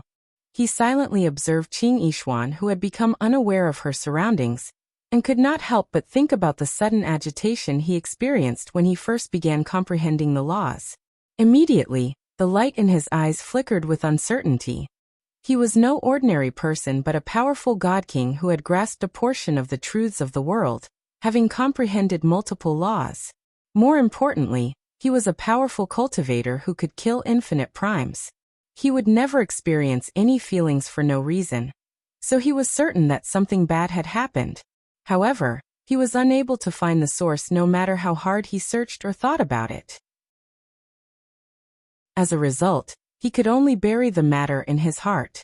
Now that he saw Qing Yishuan inherit the golden core of laws from the human expert, Jianchen could not help but connect it to the agitation he experienced before. For a time, he had no idea whether it was a blessing or a curse for Qing Yishuan to inherit one of the laws from the 8 experts. However, when he thought about how the righteous presence never dispersed from the human expert even after death, he stopped worrying. He knew that even if there was a scheme involving the golden cores of laws, bearing other intentions, at the very least, the human expert would never do something like that, as it did not match up to his righteous bearing at all. At Qing Yishuan's current rate, she'll probably need over 200 years before she becomes a God King. Jianchen observed Qing Yishuan silently. After hesitating slightly, he placed the fortune jade under her. He could control a portion of the Anata Tower's power now, basically making him half a master of the Anata Tower. As a result, he was able to do something like that without disturbing Qing Yishuan at all. I hope that she can reach Godking as soon as possible. Jianchen held anticipation for Qing Yishuan. Just when the senses of his soul were about to recede from the Anata Tower, Kaya suddenly appeared on the 9th floor. As if she knew Jianchen's senses were present, she said, "Jianchen, I want to spend some time in the cavern." Jianchen already knew that the 9 floors within the Anata Tower were unable to obstruct Kaya, so he was not surprised by her sudden appearance at all. Afterwards, Jianchen let Kaya out of the Anata Tower with a thought. As soon as Kaya appeared in the cavern, she studied the shackled bodies of the 8 experts before looking towards the depths of the cavern, where the strongest king of the ancient great apes, Gusta, was located. She sank into her thoughts. "Kaya, have you discovered something?" Jianchen asked when he noticed Kaya's unusual behavior. Kaya shook her head. A sliver of bewilderment filled her eyes. She said nothing. Jianchen did not keep asking. He said to her, "Then be careful. I'll go retrieve the 3 portions of vital energy." Afterwards, Jianchen left Kaya alone and directly flew towards the ancient beasts. The 3 portions of vital energy had been promised to him by 3 of the 8 experts. The original forms of the 3 were all colossal ancient beasts. The method to collect the vital energy had been embedded in Jianchen's mind as he inherited their legacy. Before long, Jianchen arrived before one of the ancient beasts. He stood before its huge head and used a secret technique through the power of laws from the legacy before gently pressing his hand on its head, drawing out the vital energy hidden within the beast's body. Soon, a fist-sized ball of pure vital energy appeared in Jianchen's hand. It radiated with powerful energy. Jianchen's eyes shone brightly as he looked at the portion of vital energy. There was not a lot of vital energy, but its purity had completely exceeded his imaginations. The terrifying energy within it astonished him. What terrifying energy ripples! Just the energy within a single portion is enough to raise the chaotic body from the 12th layer to the 13th with some leftover. Jianchen was amazed. He thought about the tremendous amount of resources he had to spend to make the breakthrough to the 13th layer. Yet now, the vital energy in his hands was more than enough to cover all of it. This portion of vital energy is tremendous to me, but it's not even 1/10,000th of the ancient beast when it was still alive, Jianchen thought. When he drew out the portion, the tremendous vital energy within the ancient beast did not decrease at all. It was just that the remaining vital energy had been sealed in by the shackles, preventing him from extracting it. The portion he extracted had not been sealed up by the shackles because the ancient beast had left it behind when it was still alive. Afterwards, Jianchen approached the other 2 ancient beasts and used various methods to obtain 2 more portions of vital energy. Every portion was extremely powerful, and the energy contained was so tremendous that it was enough to fulfill his needs to break through from the 12th layer to the 13th layer. Unfortunately, my chaotic body has already reached the 13th layer. I need 10 times more energy to break through to the 14th layer compared to the 13th layer. Chapter 2281. Leaving the cavern. Whatever, I'll absorb these 3 portions first. Jianchen crossed his legs and sat down. First, he carefully studied the 3 portions of vital energy. After confirming that there was nothing wrong with them, he immediately began to absorb their tremendous energy. Although the 3 portions of vital energy were nowhere near enough for his chaotic body to advance to the next layer, it did make his chaotic Niden swell up, increasing the chaotic force within it. As a result, the energy he needed for his future breakthrough had lessened slightly.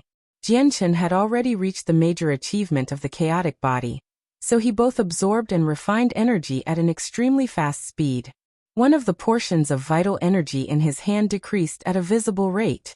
Not only did the vital energy contain a tremendous energy, but it also possessed a tiny portion of the 3 vital energies, and some of their fleshly essence. As a result, Jianchen benefited tremendously when he absorbed the 3 portions of vital energy. Not only could he feel his chaotic Niden rapidly swell up, But his 3 vital energies increased as well. A pleasant feeling immediately overwhelmed him, especially when the fleshly essence fused with his chaotic body. All his pores opened up uncontrollably as every single cell and every single atom in him devoured the scarce fleshly essence greedily like hungry tigers. The fleshly essence came from 3 extremely powerful beasts after all, so they were of an extremely high level. It was indeed exceedingly nourishing for Jian Chen's chaotic body. Jian Chen could clearly sense his chaotic body rapidly strengthen as he absorbed the fleshly essence, where the very quality of his body transformed by leaps and bounds. In just 1.5 months, Jian Chen completely absorbed the 3 portions of vital energy. Even though his chaotic body remained at the 13th layer, his body had become slightly tougher than before due to the fleshly essence. My chaotic body is probably no less tough than the 14th layer. Jian Chen rejoiced when he sensed the explosive power within his body. His chaotic body had first been reforged by a strand of true chaotic force when he fused the twin swords. Coupled with the fleshly essence he had just absorbed, his chaotic body had completely exceeded the toughness of the 13th layer. Coupled with the amplification from the laws of strength, my chaotic body will become slightly more powerful once again. I wonder which heavenly layer of infinite prime my current battle prowess is equivalent to, Jian Chen thought. However, he was certain that his current battle prowess was far greater than when he killed the infinite prime on planet Tianming. At this moment, with a flip of his hand, a tender, beautiful flower hovered in his palm. The flower seemed to be intelligent. As soon as it appeared, it swung its body towards Jian Chen like it was trying to curry up to him. It was close to him.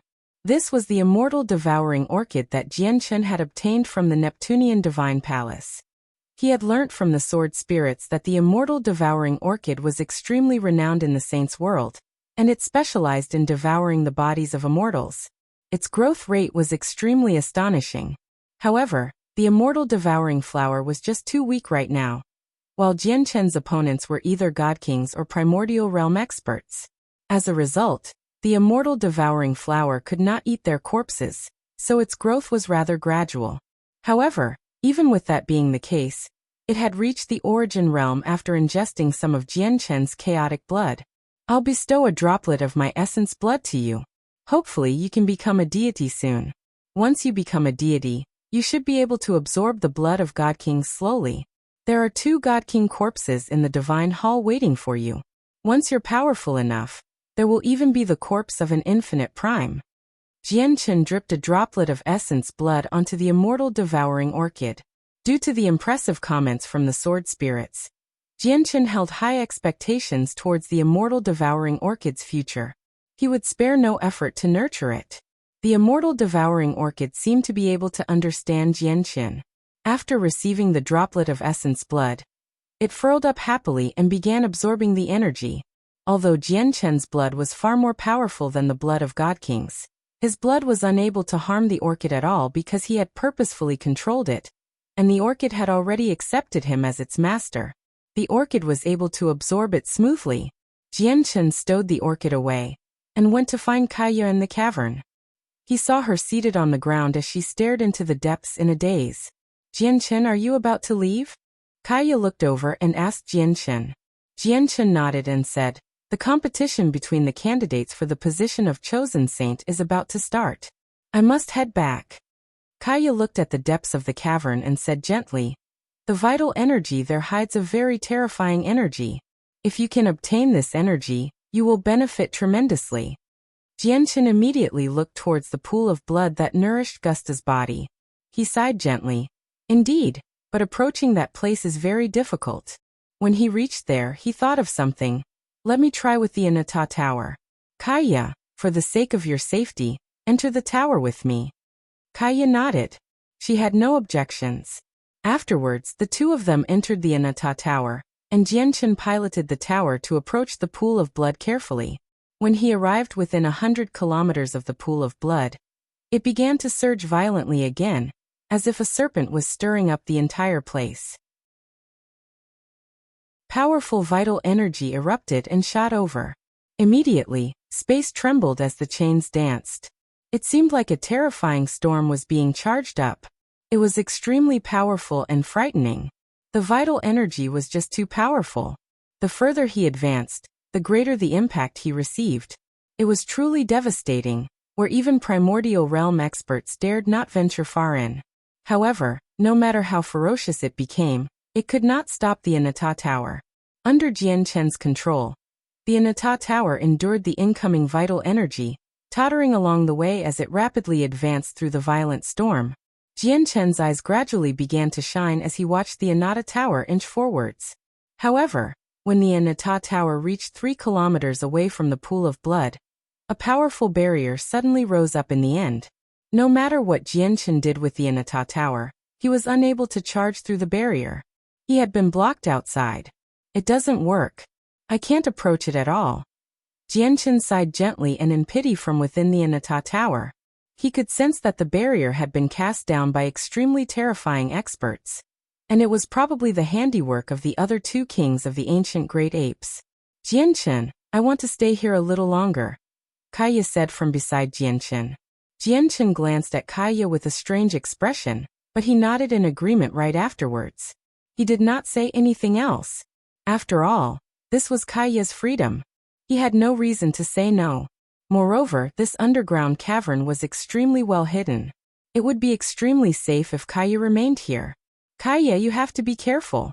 Don't get within 100 kilometers of the pool of blood. Do you understand? Jian Chen warned sternly before taking Kaya to somewhere safe and leaving all by himself. Chapter 2282. Blood Medallion. Somewhere on the desolate plain, there was an extremely remote swamp shrouded by poisonous mist. People rarely set foot in this place. Only a few venomous beasts prowled the surroundings, hunting for prey. At this moment, the calm swamp suddenly began to churn in an extremely irregular fashion, as if something was about to burst out. The disturbance attracted the prowling beasts. They gathered over quickly as they stared at the place with their cold eyes. Very soon, the churning swamp suddenly burst open. A figure in white robes enshrouded in light silently emerged from the swamp. Unsurprisingly, the figure was Jian Chen. The layer of light around Jian Chen kept the mud away from him. He rose up from the swamp at a steady pace. The moment they saw Jian Chen, the few beasts who were clearly lacking in terms of intelligence immediately produced a deep growl and lunged at him. Jian Chen did not even glance at the beasts. With a wave of his hand, he shot out a few radiant swords and cut them to pieces. Afterwards, he found his bearings and immediately rose up into the air through the use of Radiant Saint Force. He directly headed towards the Radiant Saint Hall. Jian Chen only displayed the speed that a Radiant Saint Master with a one-colored soul core could possess, so he did not travel quickly. When he left the swamp and approached a city, he was suddenly stopped by a fighter who seemed to be in his 30s. The fighter was a god and was extremely plump. However, he seemed like a simple and honest man.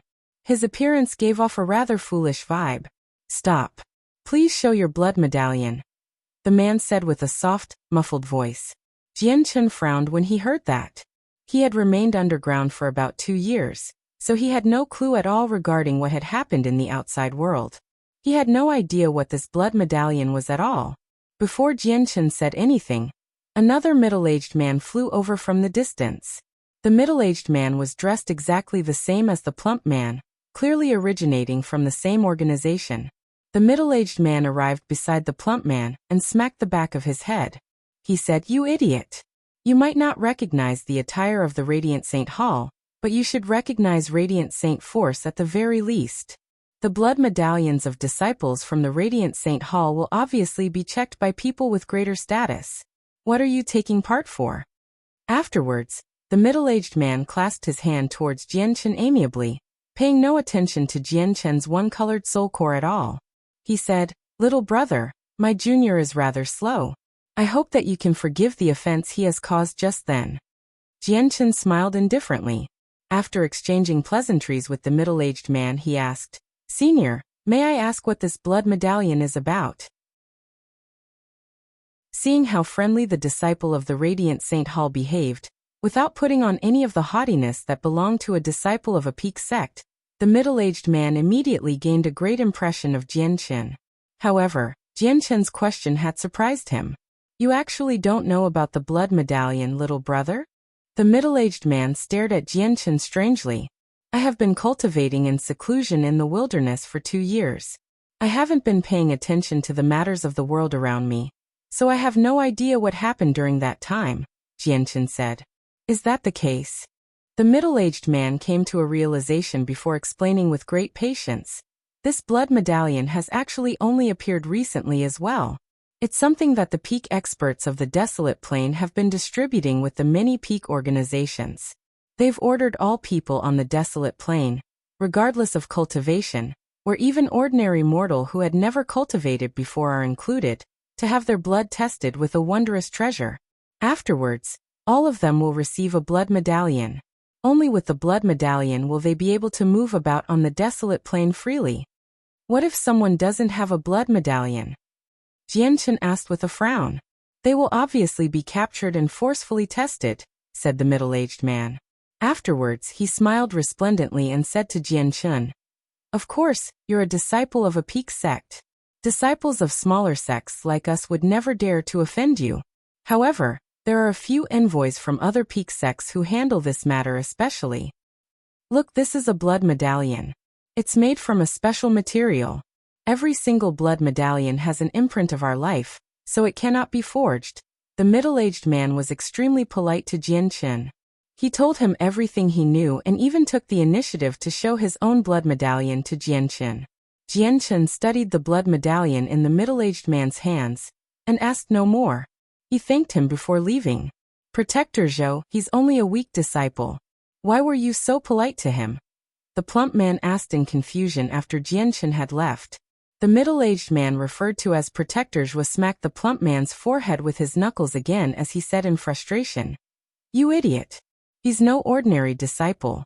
His attire is something that only an internal disciple can wear. Only starred geniuses possess something like that in the Radiant Saint Hall. Every single disciple like that has extremely great status. They're not people that we can offend. Do you understand?"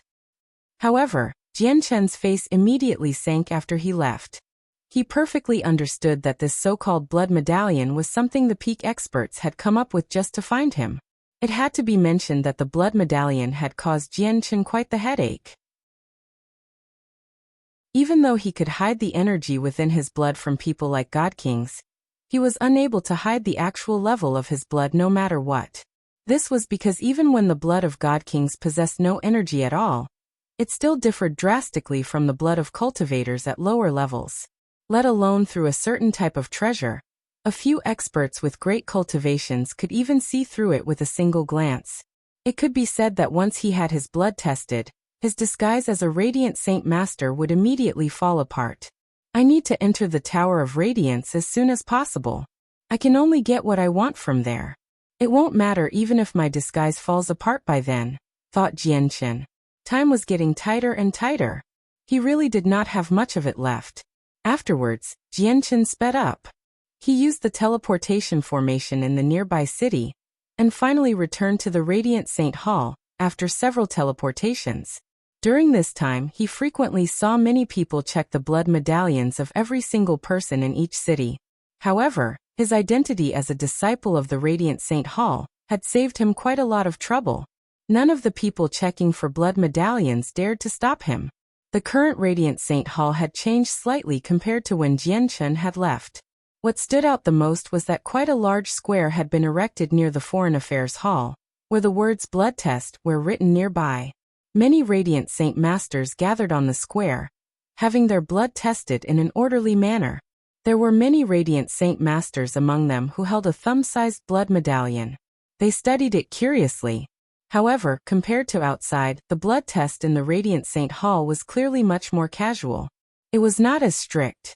Jianchen looked at the square deeply, before leaving with a sunken face. He returned to the Soaring Clouds Peak. Chapter 2283. Replace. When Jianchen returned to the Soaring Clouds Peak, the entire place was quiet.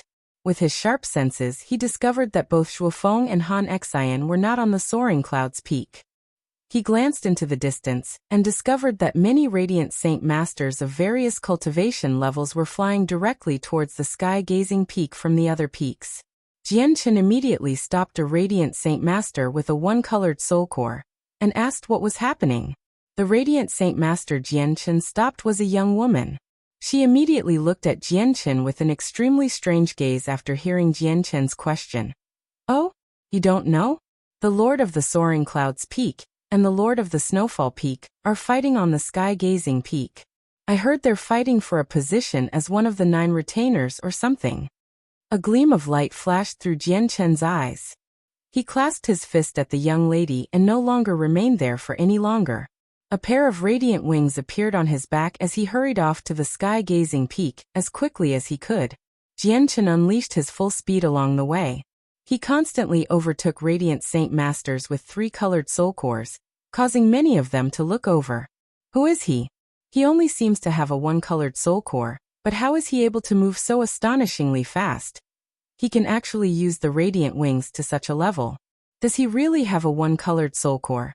The person who just passed us seems to be Chang of the Soaring Clouds Peak. What? He's Chang? That person who's rumored to have perfected the usage of Radiant Saint Force? Cries rang out from the surroundings constantly, but Jianchen ignored them all. He only traveled as quickly as he could, flying over mountain after mountain before finally arriving on the Sky-Gazing Peak. The huge square on the Sky-Gazing Peak had already become crowded. Many Radiant Saint Masters of varying strength gathered there while a huge ring hovered in the air in the center of the square. Jianchen saw Han Xian and a skinny, middle-aged man battling in the ring with a single glance. The floating ring was a supreme quality saint artifact.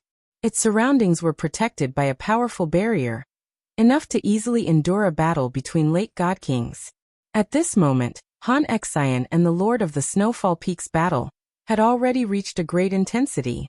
The laws of the hallowed filled their surroundings, clashing time and time again. It erupted with powerful ripples of energy. All of the energy ripples were stopped by the energy barrier around the ring, such that their battle was unable to harm the surrounding Radiant Saint Masters. They fought extremely quickly. Weaker Radiant Saint Masters only saw a flurry, unable to see the two of them strike out at all. Jianchen frowned when he saw the fight. With his level of cultivation, he could naturally see the entire battle. He could tell with a single glance that Han Xian was quite a lot weaker compared to the Lord of the Snowfall Peak. He had clearly lost the upper hand. His defeat was only a matter of time now. The Lord of the Snowfall Peak should be at the peak of early Radiant Godking, Jianchen thought. The Lord of the Snowfall Peak was only a step away from a cultivation realm equivalent to mid-Godking, while Han Xian had only reached Godking recently. As he had expected, Han Xian was struck in the chest by the laws of the hallowed. The Lord of the Snowfall Peak condensed. Han Xian was blown away, striking the barrier around the ring heavily. He struggled to climb to his feet. Victory goes to the Lord of the Snowfall Peak, Zhou Yuan. The Lord of the Sky-Gazing Peak's voice rang out, announcing the results of the battle. Afterwards, the barrier opened up, and the white-clothed, skinny Lord of the Snowfall Peak left the ring with a flushed face under the enthusiastic cheers of all the disciples there. Han Xian, on the other hand, laid in the ring bloodied. He was very injured. Sir, Zhuafeng and Bai Yu, who had been waiting below the ring, immediately flew up and looked at the injured Han Xian. Sorrow filled their faces. Jianchen also arrived in the ring as quickly as he could. He remained silent as he directly used his radiant arts to heal Han Xian. Both Bai Yu and Zhuafeng were slightly surprised by Jianchen's sudden appearance. Even Han Xian's gloomy gaze lit up slightly, but at this moment, they were clearly in no mood to catch up. Han Xian, why don't you take a good look at yourself first before you try to contend for the spot with me? Humph, you think too highly of yourself. At this moment, the Lord of the Snowfall Peak suddenly looked back and scoffed. Han Xian, you should feel fortunate that we're in the Radiant Saint Hall. Although I can't kill you even when we're outside, I'll definitely leave you half dead. The Lord of the Snowfall Peak said arrogantly. He did not seem to take Han Xian seriously at all. Afterwards, he looked at Jianchen, and his gaze became especially cold.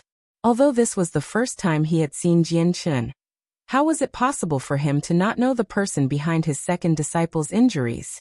However, Jianchen only had a one-colored soul core.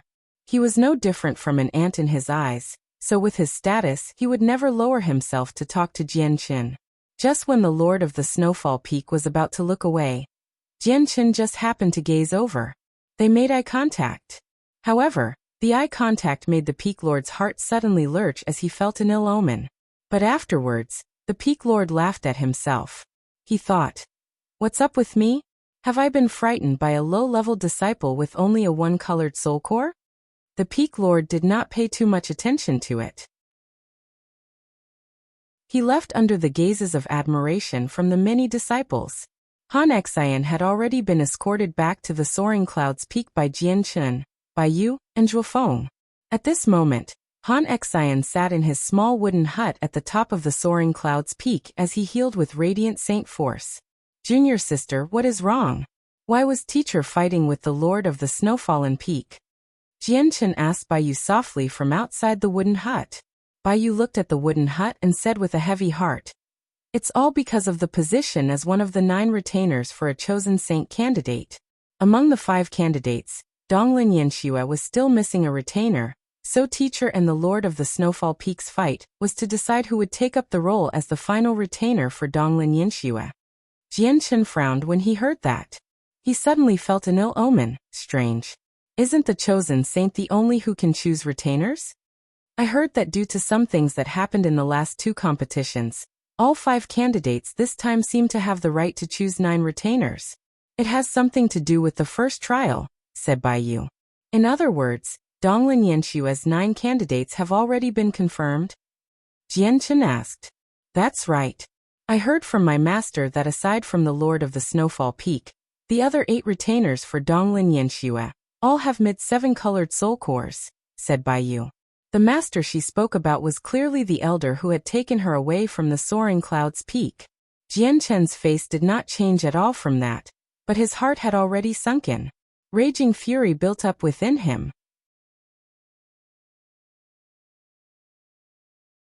Chapter 2284. All for nothing. In the past, he had given Donglin Yanxue a pure soul, which allowed her cultivation to increase drastically within 2 years. As a result, she became the chosen saint. The entire purpose behind his actions was to gain a position as one of the 9 retainers, so that he could access the Tower of Radiance. However, in the end, as the day of the competition approached, he learnt from Baiyu that Donglin Yanshue's 9 retainers had already been decided. Donglin Yanxue had broken her side of the promise, leaving Jianqin utterly furious. He could not keep up his disguise on the desolate plain for long. He would be exposed once the blood tests came for him.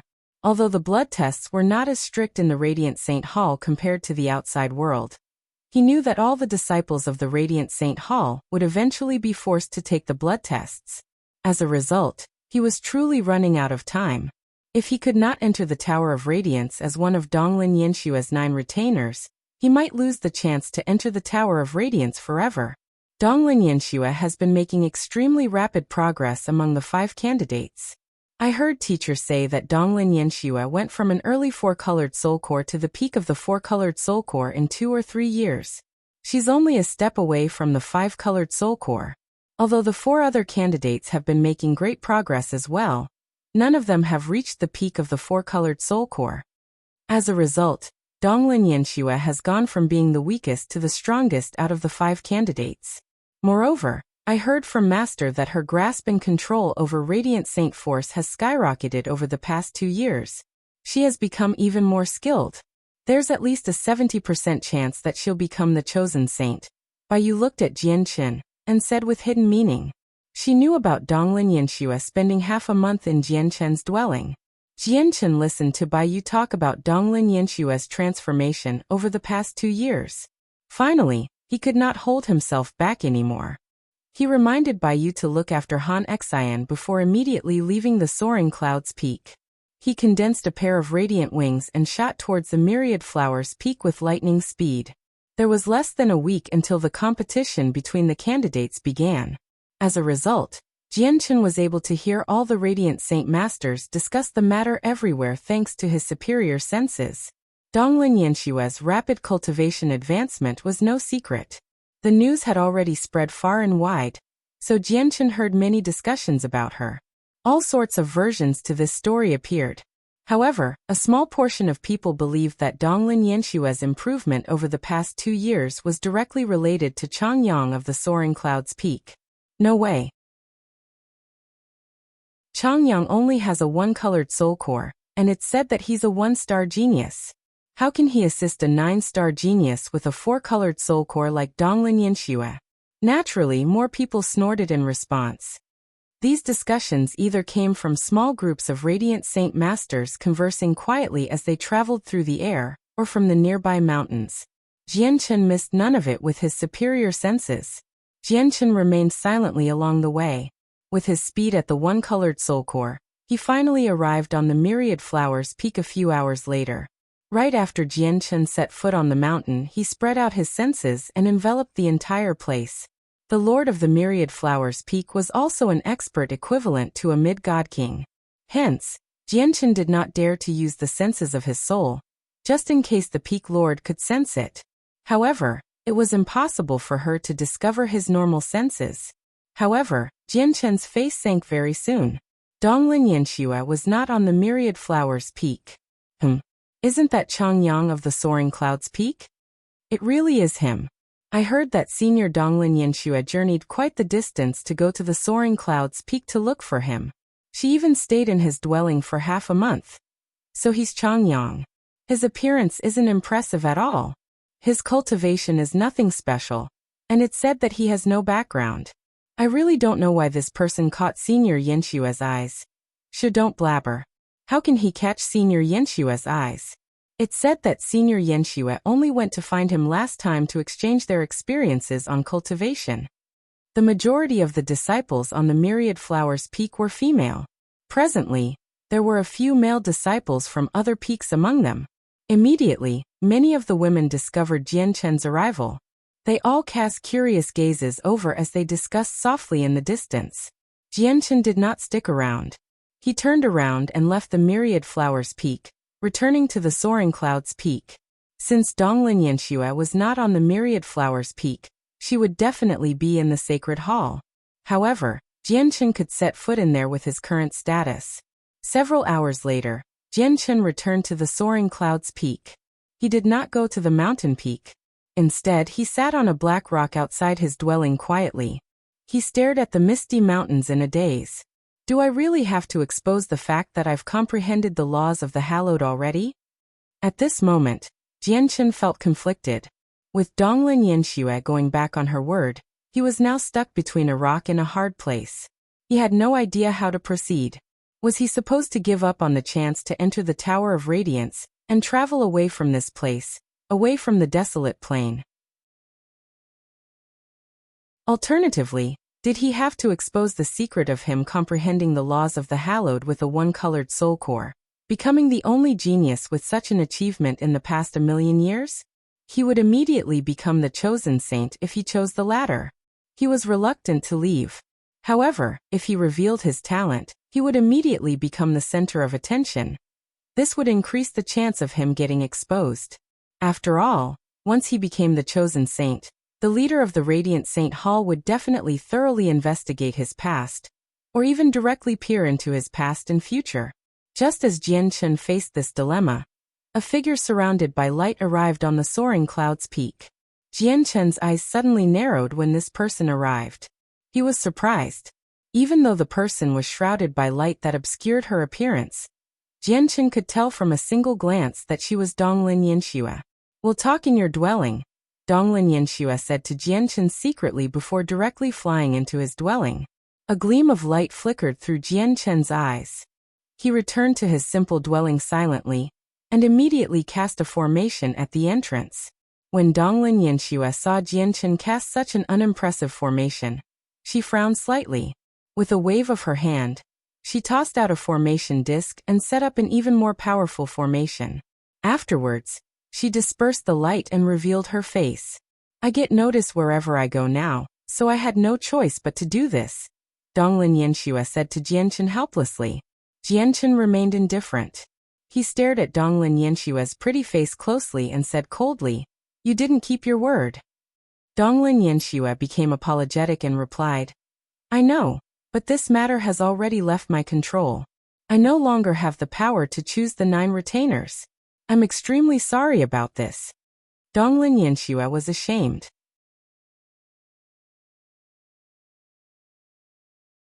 Chapter 2285. The Lord of the Snowfall Peak's death. I have to enter the Tower of Radiance no matter what. Jianchen secretly made up his mind. The Snowfall Peak was not far from the Soaring Clouds Peak. They were only separated by 3 mountains. On this day, 3 middle-aged men dressed in radiant Saint Master attire arrived beyond the Snowfall Peak. They smiled as they hovered there. One of them said, "Zhou Yuan, your old friends have come to visit. Are you busy?" The 3 middle-aged men were all lords of peaks in the Radiant Saint Hall. They all had 7 colored soul cores. In the past, they did not need to announce their arrival when they came to visit the Lord of the Snowfall Peak. They would directly set foot on the mountain. But now, Zhou Yuan had become one of Donglin Yanxue's 9 retainers. It was extremely likely for him to enter the Tower of Radiance. His status differed greatly from before, so the 3 of them were unable to visit him as liberally as they used to. The 3 peak lords waited there. However, before Zhou Yuan could answer them, the first disciple of the Snowfall Peak, Zhou Mu, had come to receive them. Zhou Mu was a man who looked to be in his 30s. He had a calm and cool personality and possessed quite a bit of talent. He had only been cultivating for around 2,000 years, yet he already possessed a 4-colored soul core. He had comprehended the laws of the Hallowed when he had a 3-colored soul core. The Lord of the Snowfall Peak took the most pride in this disciple. Zhou Mu greets the 3 peak lords. The 3 peak lords have come at a bad time. My teacher is not on the Snowfall Peak right now. Zhou Mu clasped his fist politely. What? Zhou Yuan is not on the Snowfall Peak. Where did he go then? The 3 peak lords were surprised. Zhou Mu hesitated before replying. In a few days, the competition between the chosen saints will begin. Teacher is preparing for that right now, so he has already left the Radiant Saint Hall to buy some saint artifacts that will increase his strength. If that's the case, we won't trouble you anymore. Let's go. The 3 peak lords became disappointed. They did not set foot on the Snowfall Peak, turning around and leaving instead. A figure silently emerged from the dense mist after the 3 of them left. He seemed to be in his 20s, and his appearance was nothing special. He did not stand out at all. He was Jianchen, who had disguised himself as Chang.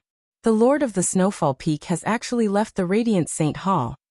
Jianchen stared at the Snowfall Peak from afar. He did not use the senses of his soul, only his regular, superior senses to listen in on the entire conversation between Zhou Mu and the 3 peak lords. Perfect. A gleam of vicious light flickered through Jianchen's eyes. He hid in the clouds again and vanished as if he was never there in the first place. No one discovered his presence. Afterwards, Jianchen concealed his presence. He did not register his leave in the Foreign Affairs Hall. Instead, he avoided everyone and left the Radiant Saint Hall like a ghost. With his current cultivation, even the Godkings stationed in the Foreign Affairs Hall would not be able to discover him at all if he really wanted to remain hidden. As a result, no one knew about his departure. Jianchen continued to cover up his tracks after leaving the Radiant Saint Hall. With a flash, he disappeared into a bush several 100,000 kilometers away from the Radiant Saint Hall. A while later he re-emerged. This time, he was dressed in black robes, and his appearance had undergone an overwhelming change. He disguised himself as an especially burly man who stood over 2 meters tall. He had quite the vicious face. It was impossible for anyone to connect his current stature with the Radiant Saint Masters that had delicate bodies. Although the Lord of the Snowfall Peak ventured out, no one knows where he is with how vast the desolate plain is. As a result, I can only wait for him in a place he must pass to return to the Radiant Saint Hall. Jianchen stared into the distance as his gaze became piercing. They shone with astonishing killing intent. I can't let the Lord of the Snowfall Peak return to the Radiant Saint Hall alive this time, thought Jianchen. Then he pushed off the ground with his feet, as the laws of strength revolved around him. Like a loose arrow, he turned into a black streak of light, and shot off into the distance with lightning speed. He instantly vanished into the horizon. In the end, Jianchen stopped when he was far enough from the Radiant Saint Hall. Afterwards, He found a place to hide and carefully concealed his presence. He waited for his prey silently.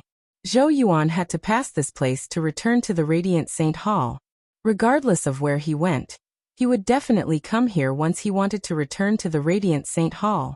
Jianchen's wait lasted for 3 days. 3 days later, Peak Lord Zhou Yuan dressed in his white robes appeared in a teleportation formation within a bustling city that was closest to the Radiant Saint Hall. He walked out excitedly, and without any hesitation, he immediately took to the air and headed back to the Radiant Saint Hall. This trip was worth it. It was completely worth it. I didn't come out for nothing. Although I've basically used up all my savings, I've managed to buy this. It's all worth it. With this, my battle prowess will be no weaker than those Radiant Saint Masters with mid-7 colored soul cores. Although my cultivation is the lowest among the 9 of us, my battle prowess is probably enough for me to rank in the top 3 as long as I use this. The Peak Lord was overjoyed. He had indeed benefited greatly from this trip. It was enough for him to stand out, make a name for himself, and become renowned during the competition between the candidates that everyone paid attention to. To him, this was a great honor. Moreover, this honor would only be the start to his wonderful future. The Peak Lord left the city very soon. He flew in the sky using Radiant Saint Force. There were no teleportation formations he could use for the remainder of the journey, so he could only fly slowly. However, when the Peak Lord flew over a barren mountain range, a black figure suddenly shot up and directly blocked his path. "Sir, who are you? Why do you block my path?" The Peak Lord came to a halt as he frowned impatiently. He was in a hurry to return to the Radiant Saint Hall, right now to make his final preparations for the competition between the candidates. He was unwilling to waste any time when every second mattered. "Zhou Yuan, you've forgotten about me so soon?" The person who blocked Zhou Yuan was Jianchen, who had disguised himself as a burly man. He stared at Zhou Yuan and sneered. At the same time, his gaze became piercing. The Peak Lord was filled with doubt because he was certain that he did not know this black-robed man. However, when he felt the man's piercing gaze, his heart actually lurched. His heart began to beat faster as he became rather afraid of making eye contact with this person. That gaze seems to be rather familiar, thought the Peak Lord. Very soon, he shuddered violently and immediately stared at the man in disbelief. He felt emotional turmoil as he cried out, "Why you're..." At that moment, he finally recalled the owner of this familiar gaze. It was the gaze that Chang revealed when the Peak Lord defeated the Lord of the Soaring Clouds Peak, Xuan. Chang clearly only had a 1-colored soul core, but he had now completely transformed into a fighter, who gave off the presence of a Godking surrounded by the laws of strength. Immediately, the Peak Lord was covered in cold sweat. He was dumbfounded. He clearly understood what it meant to be both a fighter and Radiant Saint Master. However, before the Peak Lord had time to think more about it, Jianchen had already struck out decisively. His hand directly moved towards Zhou Yuan's head. Not only did the palm strike contain the strength of his 13th layer chaotic body, but it was also amplified by the laws of strength. As a result, despite not using the laws of the sword, his attack resembled a strike from the primordial realm. The air rumbled as he struck out. Space shook. The Peak Lord's expression changed drastically. He could not dodge or react in time. He could only watch Jianchen's hand approach him. Bang! Jianchen's hand landed on the Peak Lord's head without any suspense. Not only did the Peak Lord's head directly explode from the terrifying power of the chaotic body amplified by the laws of strength, but the force of the attack even reduced his body to mincemeat. The Lord of the Snowfall Peak, Zhou Yuan, had died from the first strike.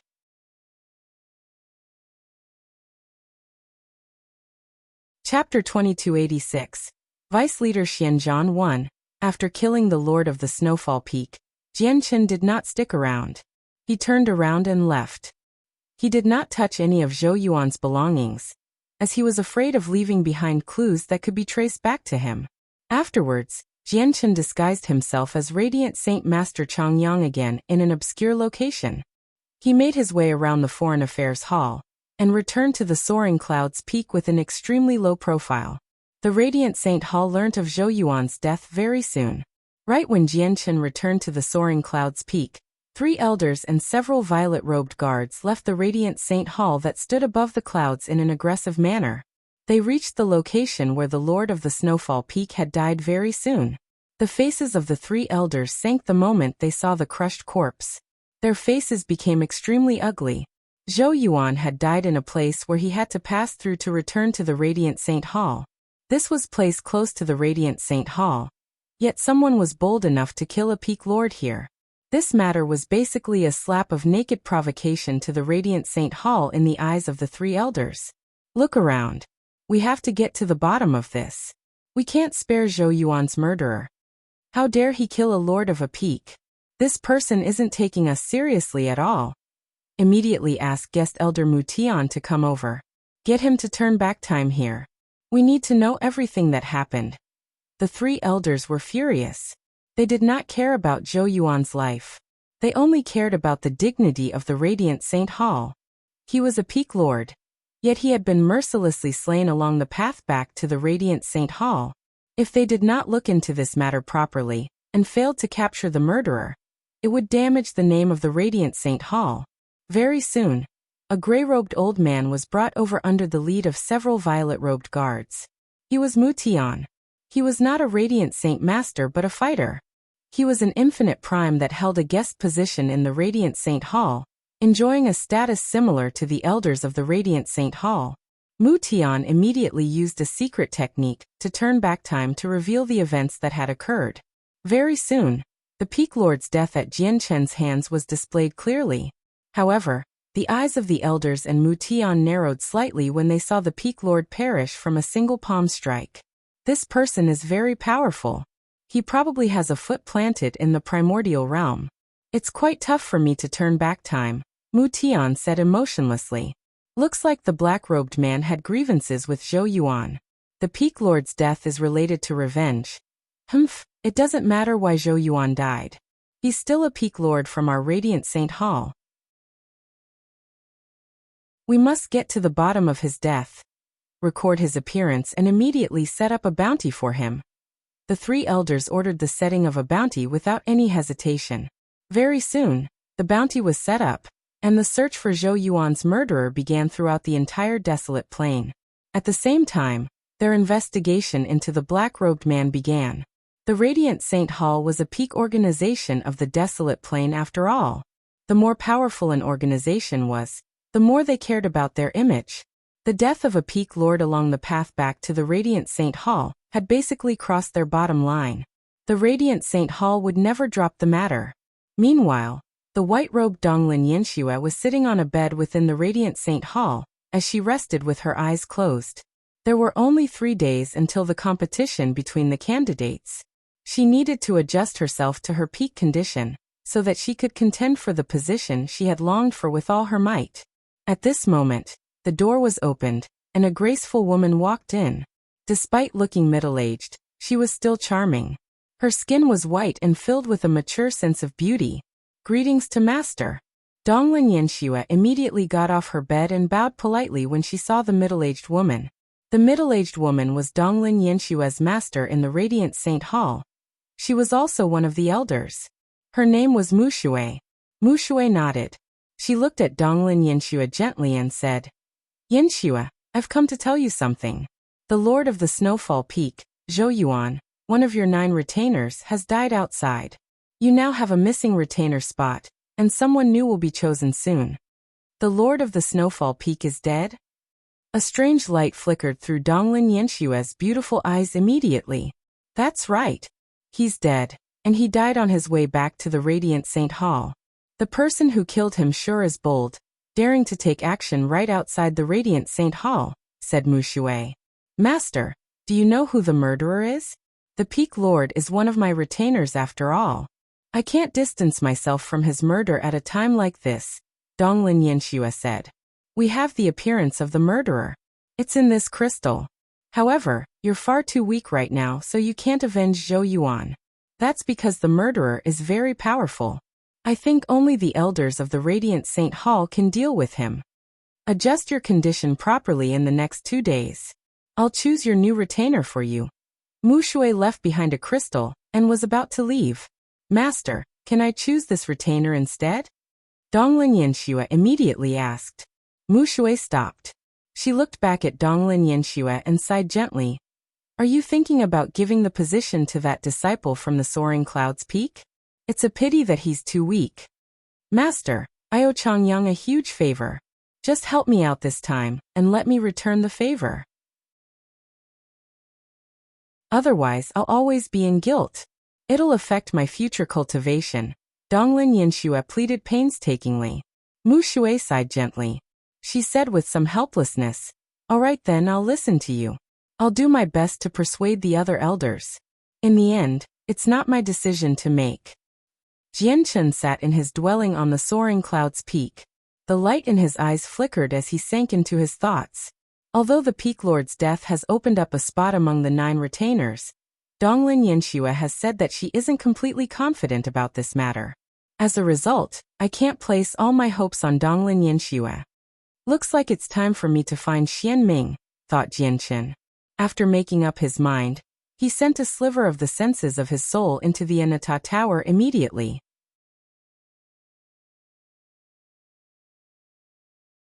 Chapter 2287. Vice Leader Xianzhan II. Xianming was sitting on the floor of the 2nd floor in the Anata Tower. Currently he was devoting himself to cultivation. Dense, sacred radiant saint force enveloped him as the laws of the hallowed revolved about his surroundings. He was trying his best to condense a soul tree.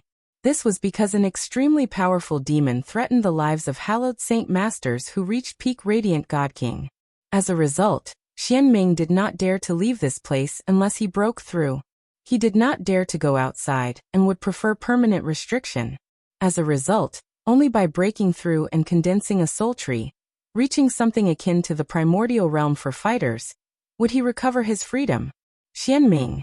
At this moment, Jianchen condensed an illusionary figure using the sliver of his soul, and appeared before Xianming silently.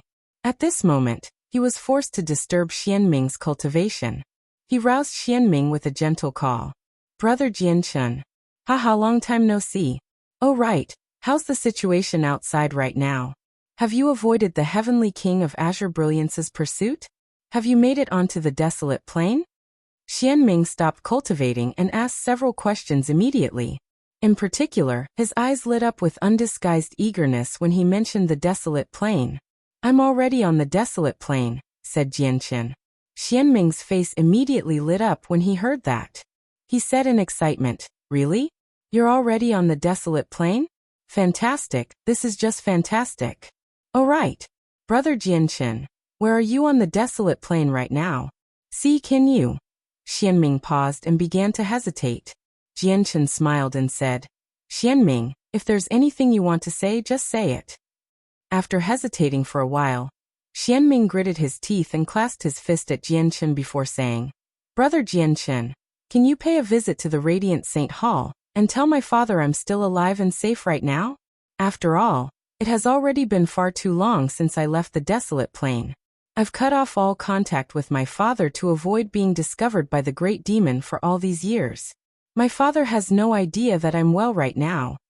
Naturally. However, your father is one of the 8 vice leaders of the Radiant Saint Hall. He stands supreme. It's not that easy for me to see him.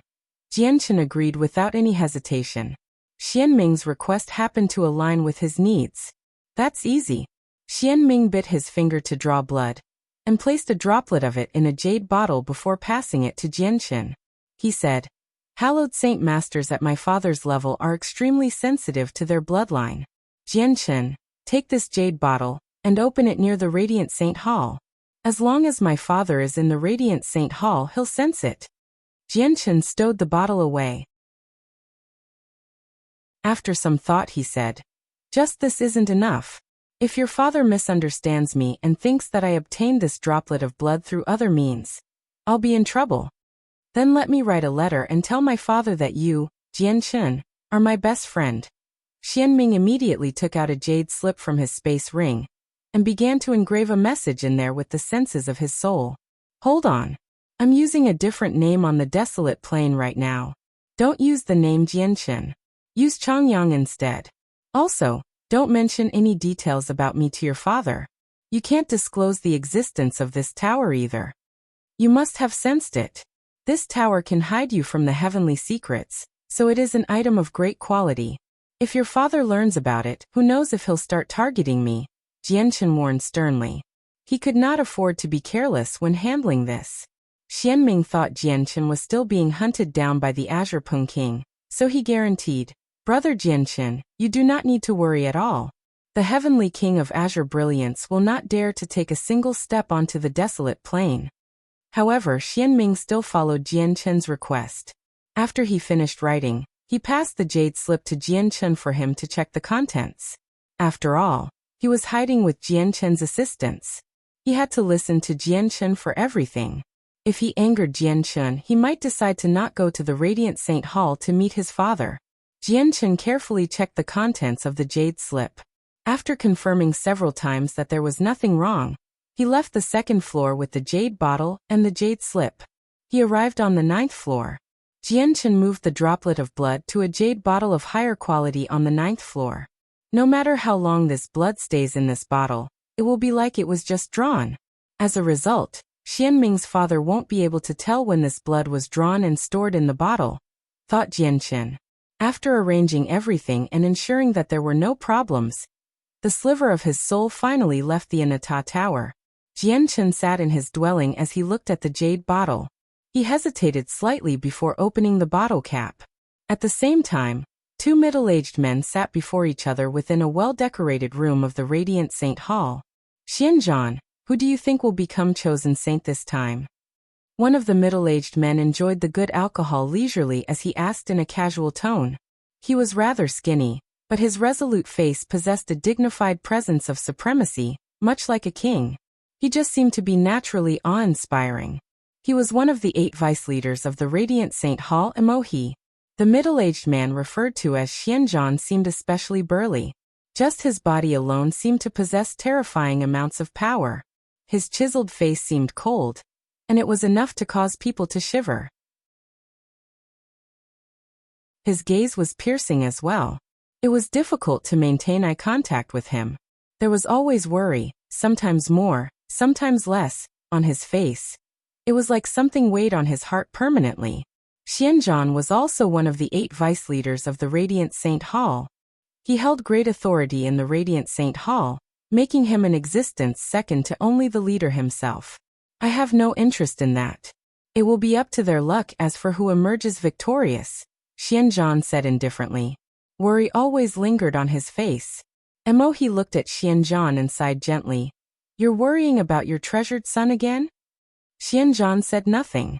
He looked at the sky outside blankly with his piercing eyes. Emohi sighed inside when he saw this. He had no idea how to comfort Xianzhan. After all, Xianming was Xianzhan's only child. Xianzhan had always treasured and spoilt Xianming, raising him with everything that he had. If Xianming had really died, Emohi had no idea how great of an impact it would have on Xianzhan. However, at this moment, Xianzhan suddenly shuddered. His eyes immediately shone brightly as he leapt out of his seat. He became fixated on a certain direction as he could not help but show excitement. In the next moment he took a step and vanished. As if he had teleported, he left the sacred hall and appeared in the mountains below. What is Xianzhan doing? Emohi was surprised by Xianzhan's actions. However, he did not follow along. Instead, he sat there to enjoy his rare liquor as he secretly paid attention to everything in the Radiant Saint Hall.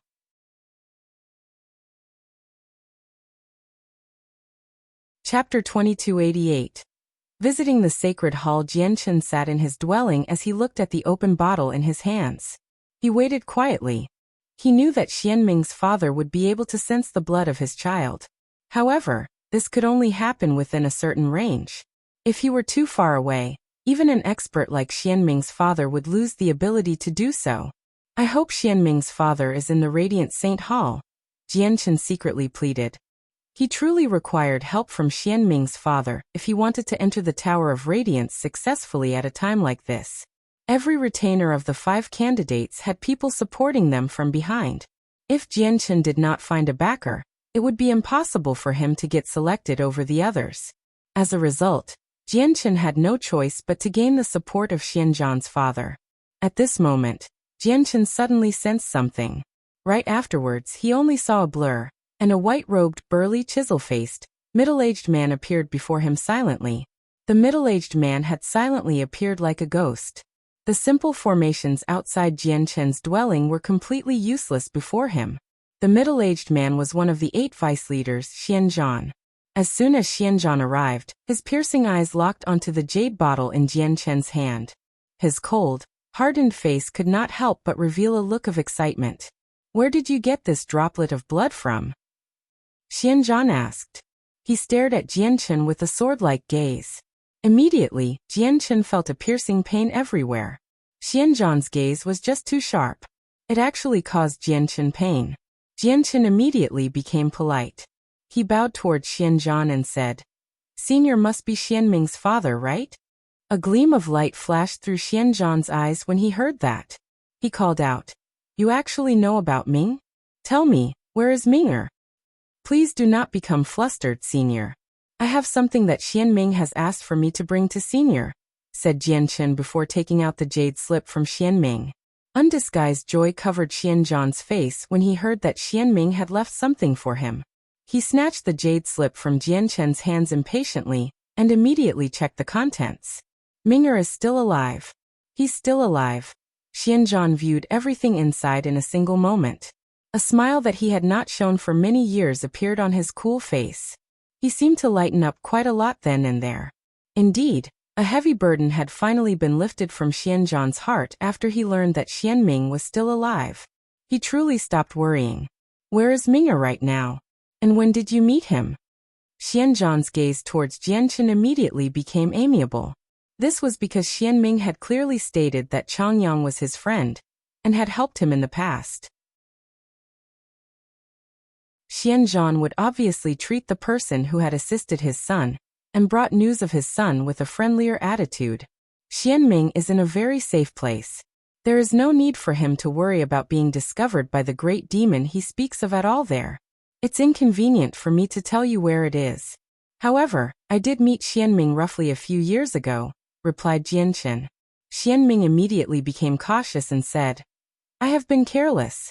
If that is the case, you can't reveal Xianming's location at all. That person is just too powerful. His comprehension of laws has greatly exceeded the leaders.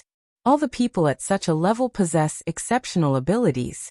Once you tell me, he'll probably be able to find out where Minger is hiding." Xianzhan paused after that.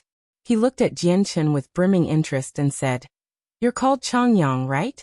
Since you have ties with my son, and you've helped him before, I'll return this favor for Minger as his father. Changyang, would you like to become my disciple? Once you become my disciple, I will nurture you with everything I have to offer until you reach mid-7-colored soul core." Xianzhan immediately expressed his intention of accepting Jianchen as a disciple. If this news made its way outside, it would be enough to throw the entire Radiant Saint Hall into an uproar. In the Radiant Saint Hall, even the 5 candidates only received guidance from the elders. None of them had the right to have a vice leader as their master. Even if it were an ordinary disciple with lackluster cultivation, becoming a disciple of a vice leader would immediately lead to their status skyrocketing. Their position would completely exceed the 5 candidates and would lead to a future of unlimited potential. Even the chosen saint was not as great as a disciple of a vice leader. Chosen saints would be selected once every millennium, and would only receive 1,000 years of support after becoming the chosen saint. Meanwhile, the disciples of vice leaders did not have a time limit. Throughout the history of the Radiant Saint Hall, even chosen saints would not have the right to have a vice leader as their master. They would only receive the guidance from the vice leaders or leader from time to time. After the millennium was over, they would go back to what they were before. In other words, the opportunity presented before Jianchen was something that all hallowed saint masters would lose their minds over. Even the 5 candidates could only dream of an opportunity like this. However, Jianchen did not waver at all. He said apologetically, "Thank you for your kind intentions, Senior, but I already have a teacher. I don't want to take on another master." Xianzhan was surprised. He could not help but study Jianchen properly. He said, "Do you know what it means to become my disciple? I have never taken a disciple in the past." You'll become my only disciple if you take me as your master, so your status in comparison to the disciples of the 7 other vice leaders will only be greater. I understand. As the saying goes, the master teaches but achievements still depend on the disciple's efforts. I have already become a disciple of my teacher, and my cultivation will solely depend on me in the future. Currently, my greatest wish is to enter the Tower of Radiance. I heard that is like the very origin of hallowed saint masters, said Jianchen. Xianzhan glanced at Jianchen deeply and said, Since you've already made up your mind, I won't force you to do anything. This is my medallion. If you face any problems in the future, come find me in the Sacred Hall. Xianzhan vanished silently after leaving behind the medallion, having left the soaring cloud's peak. Jianchen smiled as he looked at the white medallion floating before him. He knew that he would have the right to enter the Tower of Radiance now. In the blink of an eye, 3 days passed. The competition for Chosen Saint formally began on this day. The various peak lords left their mountains and gathered in the sacred hall above the clouds in the morning. The competition for Chosen Saint would be held in the sacred hall. Only peak lords and a select few hallowed saint masters with impressive backgrounds had the right to enter. Jianchen stood outside his dwelling and gazed into the distance. With his eyes, he could easily see through the clouds and see what was happening a million kilometers away.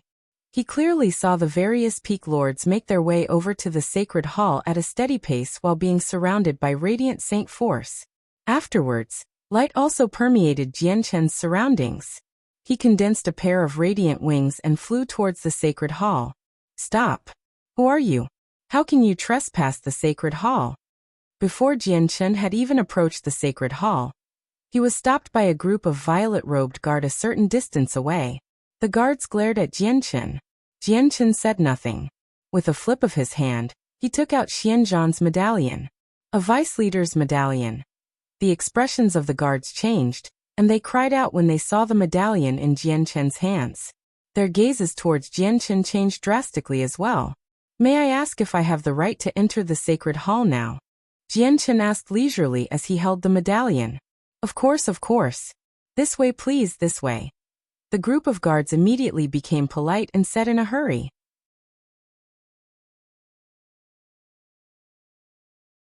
Chapter 2289. Contending for the spot, Jianchen stowed the medallion away and continued forwards, finally stepping into the sacred hall that stood above the clouds. When he arrived here, many hallowed saint masters had already gathered in the huge square. Most of these hallowed saint masters were radiant godkings and lords of peaks. Only a select few did not possess a 7-colored soul core, and had entered due to their special statuses like Jianchen. Even though it was already crowded, it was surprisingly quiet. No one caused a ruckus. Not even soft discussions were occurring. All the hallowed saint masters revered the sacred hall. Senior brother? Why are you here as well? Strange, how did you get here? Baiyu had arrived beside Jianchen. Her pretty eyes were wide as she asked secretly in surprise. Baiyu had an elder as a master. Her status was special, so she naturally had the right to set foot in the sacred hall. I obviously have my methods. Jianchen smiled mysteriously and secretly replied. Humph, you're still acting mysterious. Senior brother, tell me quick. How did you get here? Didn't the guards outside stop you? Baiyu became more and more curious as she questioned Jianchen vigorously. It's time. I hereby announce that the competition for Chosen Saint has formally begun. An old elder stood on a huge stage in the center of the square, as he proclaimed as such in a loud voice. That is Elder Muzhong. I heard from my master that Elder Muzhong has the greatest seniority out of all the elders. He has the greatest prestige among them, making him only second to the 8 vice leaders. At this moment, Baiyu stopped her interrogation and explained things to Jianchen. At this moment, Elder Muzhong continued. In the past competitions for Chosen Saint, the Chosen Saint only chooses 9 retainers after obtaining the position. However, following the discussion of the esteemed leader and the 8 vice leaders, we've made some changes to the competition this time. The 5 candidates will all choose 9 protectors as temporary retainers. Once the Chosen Saint has been selected, they will keep their 9 retainers, while the other 4 candidates will lose their right to be followed by their 9 protectors.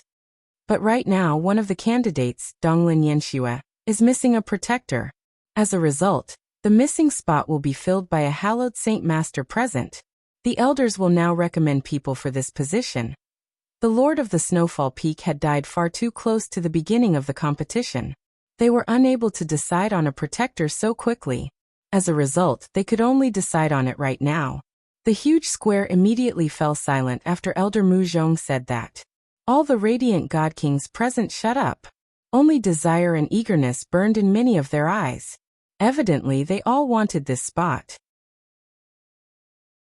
The Tower of Radiance was a holy ground in the hearts of all radiant saint masters.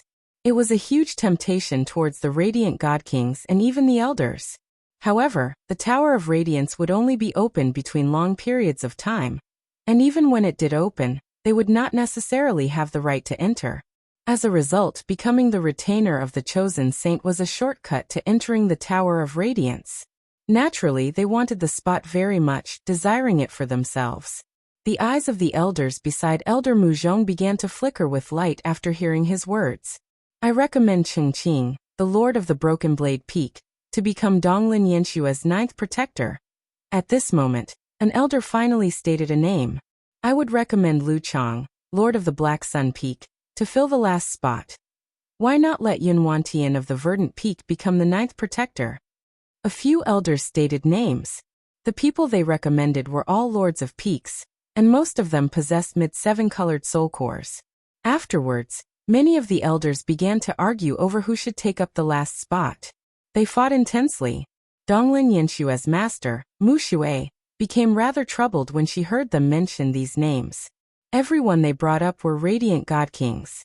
At a time like this, she would become a joke if she followed her disciple's request and recommended a disciple with weak cultivation.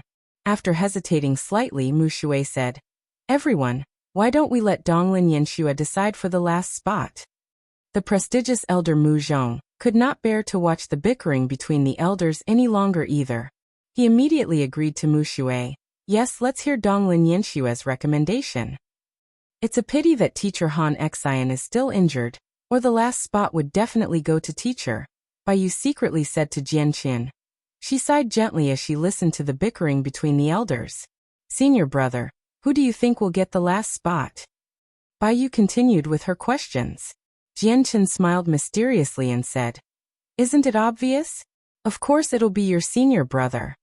PSH, how is that possible? If you were a radiant god king, there might have been a chance for you. However, your current cultivation isn't even as great as mine. It would never be you.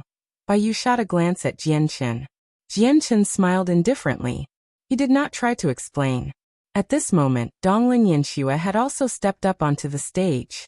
She had been below the stage earlier, so she had clearly witnessed the bickering between the elders for the last spot. She could not help but feel troubled over this. Many of the elders eyed the last position.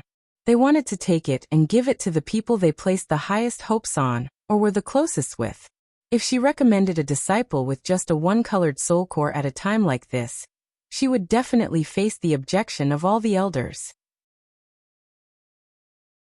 Even with her master helping her out, she probably would not be able to change the outcome. She had underestimated just how importantly the elders treated this spot. Donglin Yenshua bowed to the elders first. After a moment of hesitation, she said reluctantly, I hope I can give the last spot to Junior Chang Yang of the Soaring Clouds Peak. Bai Yu immediately became dumbfounded when she heard Donglin Yenshua's words. Her small mouth hung agape in disbelief. A strange expression covered the faces of many of the lords of the various peaks below. Chang Yang's name was renowned among the many mountains below the sacred hall. Even many peak lords knew his name. However, the elders on the stage all became confused. The Soaring Clouds Peak? Isn't the Lord of the Soaring Clouds Peak Han Xian? Who is Chang Yang? An elder asked in doubt. He had never heard of Chang Yang before. Afterwards, a peak lord immediately took the initiative to pass on everything he knew about Chang Yang to the elders. And I was wondering who this Chang Yang was. Turns out he's a weaker disciple. You're fooling around. You're basically fooling around. All protectors are hallowed saint masters with 7-colored soul cores. Why is a disciple with a mere 1-colored soul core being thrown into the mix blindly? The mission of the protector is to protect the candidates and take part in the trials. If a disciple with a one-colored soul core becomes a protector, who is going to be the one protecting who? Aside from Donglin Yenshue's master, all the other elders objected vehemently after learning about Chang Yang's identity.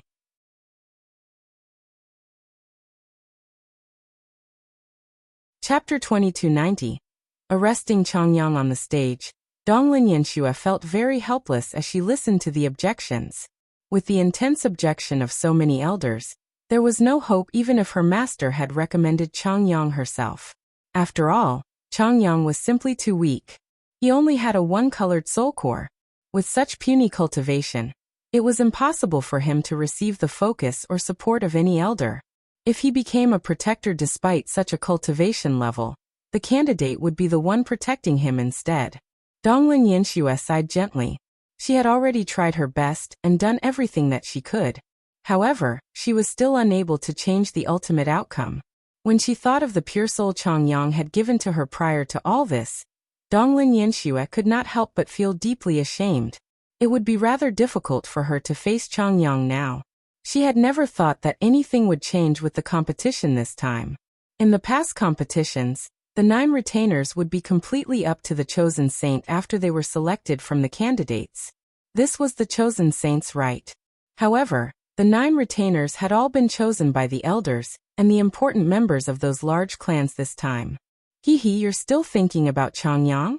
It's said that Chang Yang has already gone missing for a very long time. His situation is unknown.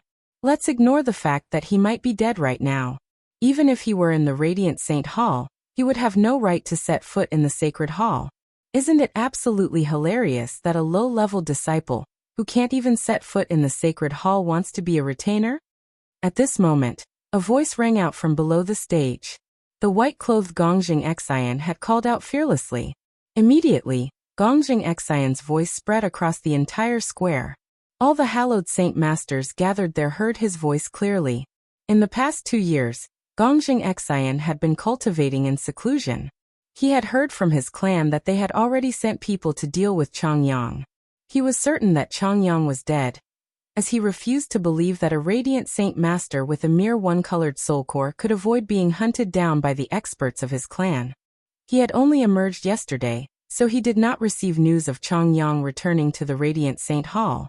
Chang Yang doesn't even have the right to enter the Sacred Hall.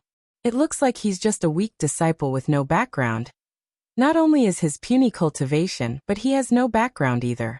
He's just dreaming if he wants to become a retainer like that. Donglin Yanshue actually wants Chang Yang to be her 9th retainer. This sure is rather interesting.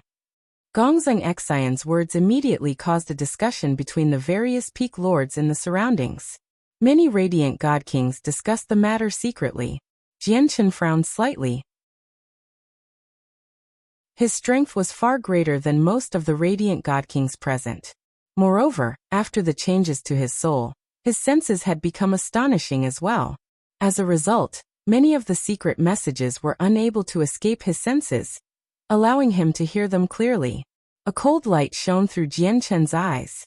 He did not try to hide anymore. He called out, "Who says I don't have the right to enter the Sacred Hall?"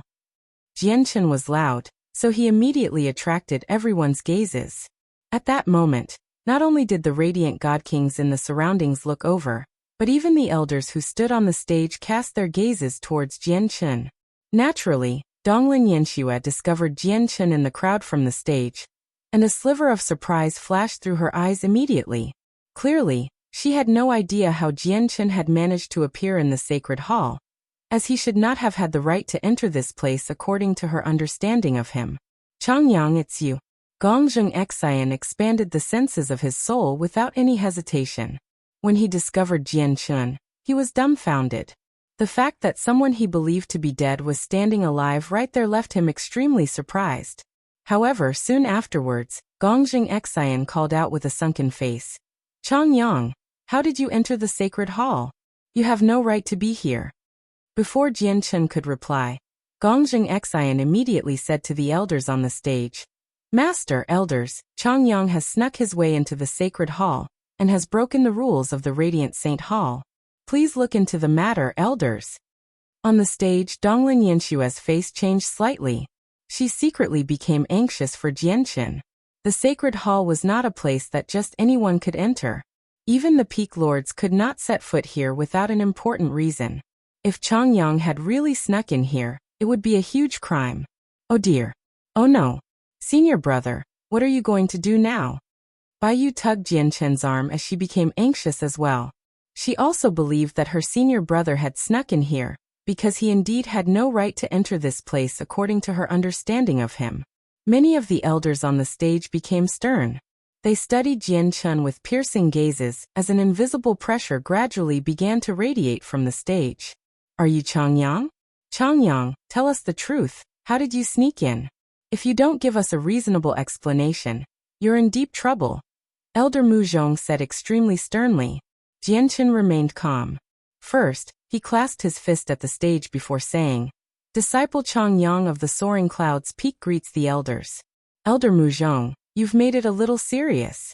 I only have a one-colored soul core, so how would I be able to bypass the strict security? I would probably be arrested by the guards outside before I could even approach the sacred hall. Naturally, I entered here honestly. Which one of you let Changyang into the sacred hall?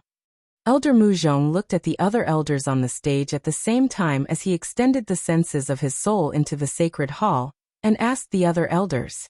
The sacred hall was a sacred existence in the hearts of all radiant saint masters. It could not be infringed on at all. If a low-level disciple had really entered the sacred hall without permission, it would be a huge crime. He would not be spared easily. The other elders all shook their heads in response to the question.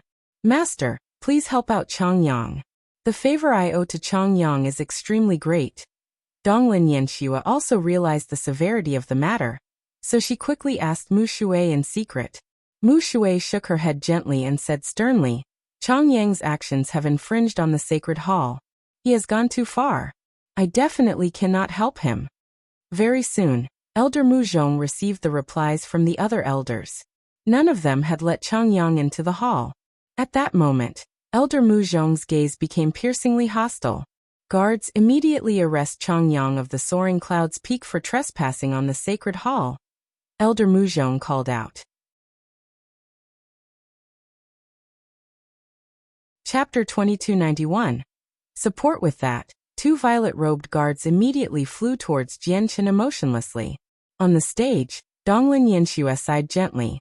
She looked at the guards approaching Jianchen as she felt helpless from the bottom of her heart. She was one of the 5 candidates and possessed a certain level of status in the Radiant Saint Hall, but she was truly unable to help Jianchen at a time like this. Oh no. Senior brother, what do we do? Baiyu was filled with anxiety. She was very worried about what Jianchen would soon face. As a disciple of an elder, she knew all the rules of the Radiant Saint Hall extremely well. She was extremely clear on the holiness of this sacred hall.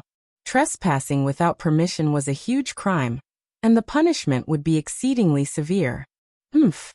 Changyang, you didn't die outside, but I definitely won't let you have it easy in the future. However, what are the people in the clan doing?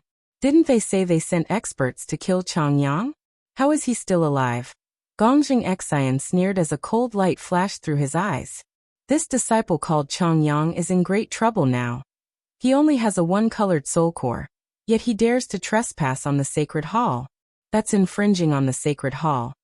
Not only will he be severely punished, but even the Lord of the Soaring Clouds Peak will be involved in the punishment as well. This is a lesson for us. When we go back, we must watch over our disciples in a stricter fashion, just in case disaster strikes unknowingly, and we're dragged down by our disciples. At the same time, the Radiant God Kings present discussed the matter with one another secretly. By now, the 2 violet-robed guards had arrived before Jianchen.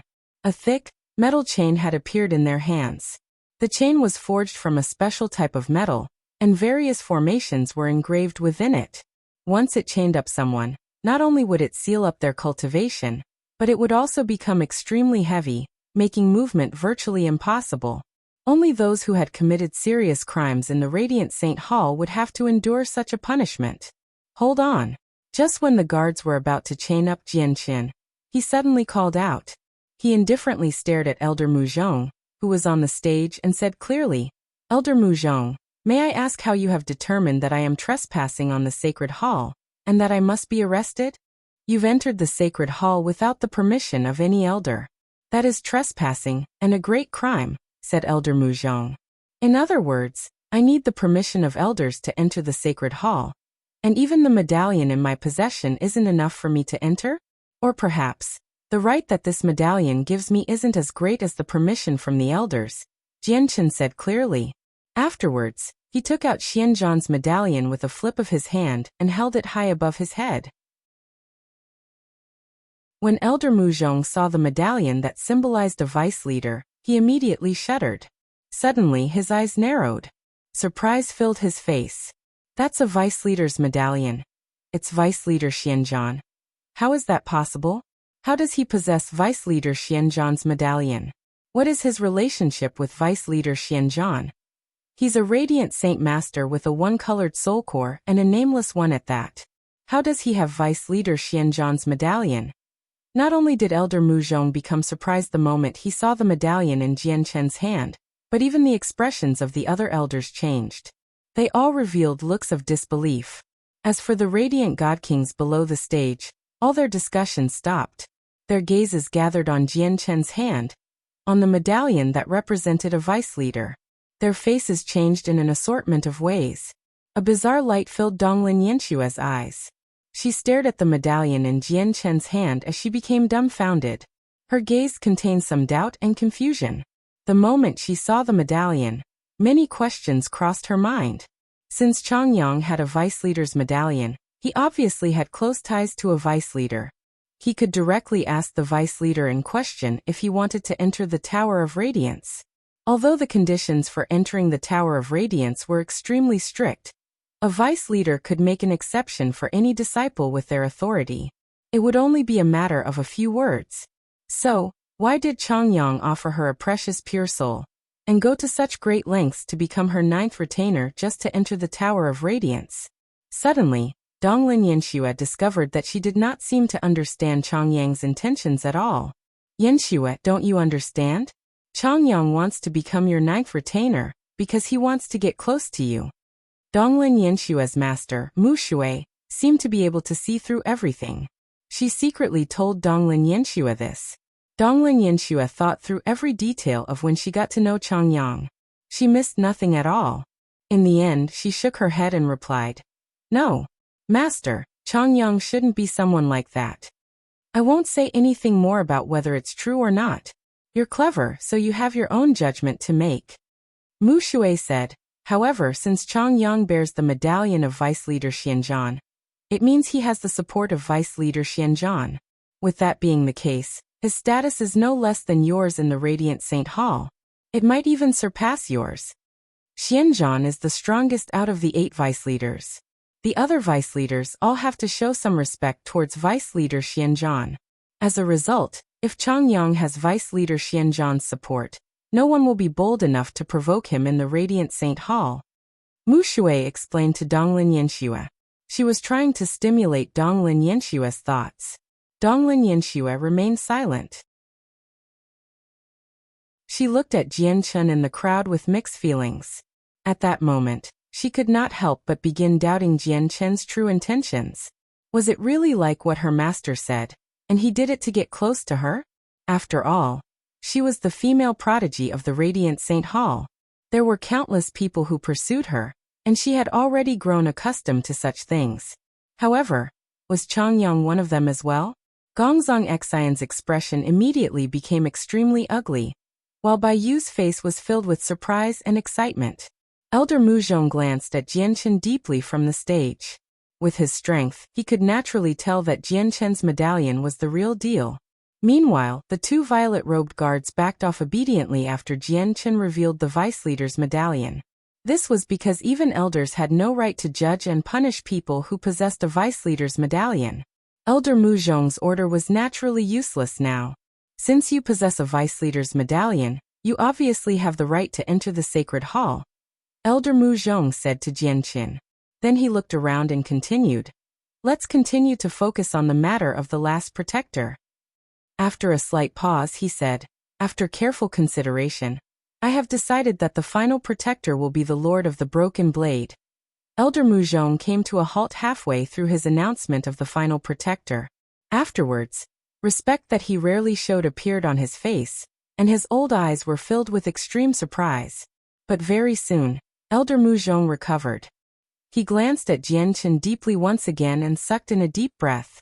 He announced, "I hereby announce that the 9th protector for Donglin Yanxue will be the disciple of the Soaring Clouds Peak, Chang.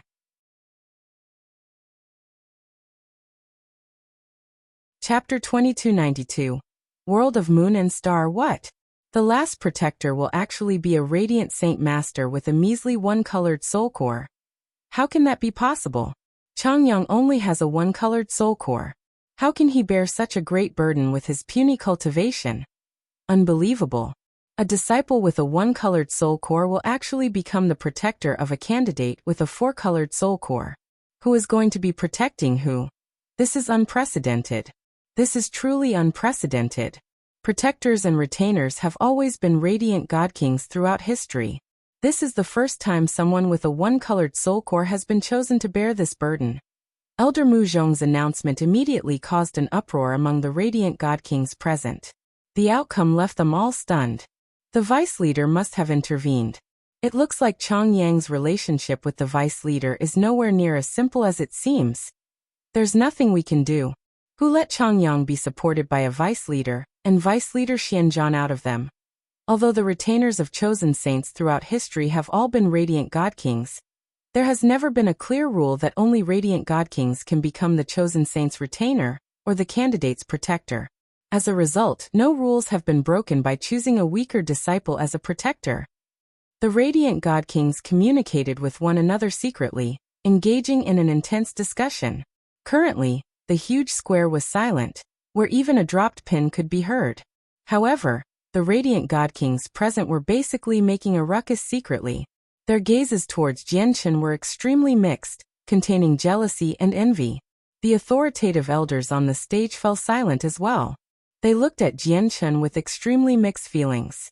Naturally, they realized that Elder Muzhong changing his decision towards the end was due to orders from above. Even though all of them disliked this outcome, including Elder Muzhong, none of them dared to object. They did not dare to show even a hint of displeasure. This was because they all understood that Elder Muzhong likely received the order from Vice Leader Xianzhan. Let alone the elders, but even the 7 other vice leaders had to show some respect towards Vice Leader Xianzhan's decisions. Vice Leader Xianzhan treats Jianchen with far greater importance than I imagined. Yanxue, this is an opportunity for you. If you're able to establish a connection with Vice Leader Xianzhan through Changyang, you will receive immeasurable benefits in the future. Mu Shui told Donglin Yanxue secretly. She no longer dared to underestimate Changyang. Donglin Yanxue stood on the stage as she looked at Changyang standing among the crowd. She experienced mixed feelings as she remained silent. How did this happen? To another side of the crowd, Gongjing Xian became completely dumbstruck. This result also left Bai Yu dumbfounded. Her mouth hung open as disbelief covered her face. I hereby announce that the competition for Chosen Saint formally begins. Candidates and protectors, enter the stage immediately. At this moment, Elder Muzhong's voice rang out once again. With that, the 4 other candidates and the several dozen protectors immediately flew onto the stage. Junior sister, I'll be leaving first, Jianchen said to Bai Yu before using Radiant Saint Force to make his way onto the stage under the envious gazes of all the Radiant godkings. Very soon, over 40 protectors stood in 5 groups behind their respective candidates. However, perhaps coincidentally, their gazes would always sweep past Jianchen. Aside from the 5 candidates, everyone else on the stage was either a Radiant godking or an elder. Jianchen truly stood out by standing there with his measly one-colored soul core. Elder Muzhong stared at everyone with shining eyes and said, "Next, all of you will be sent into a miniature world. There are various vicious beasts in the miniature world. The strongest of them are only mid-godkings.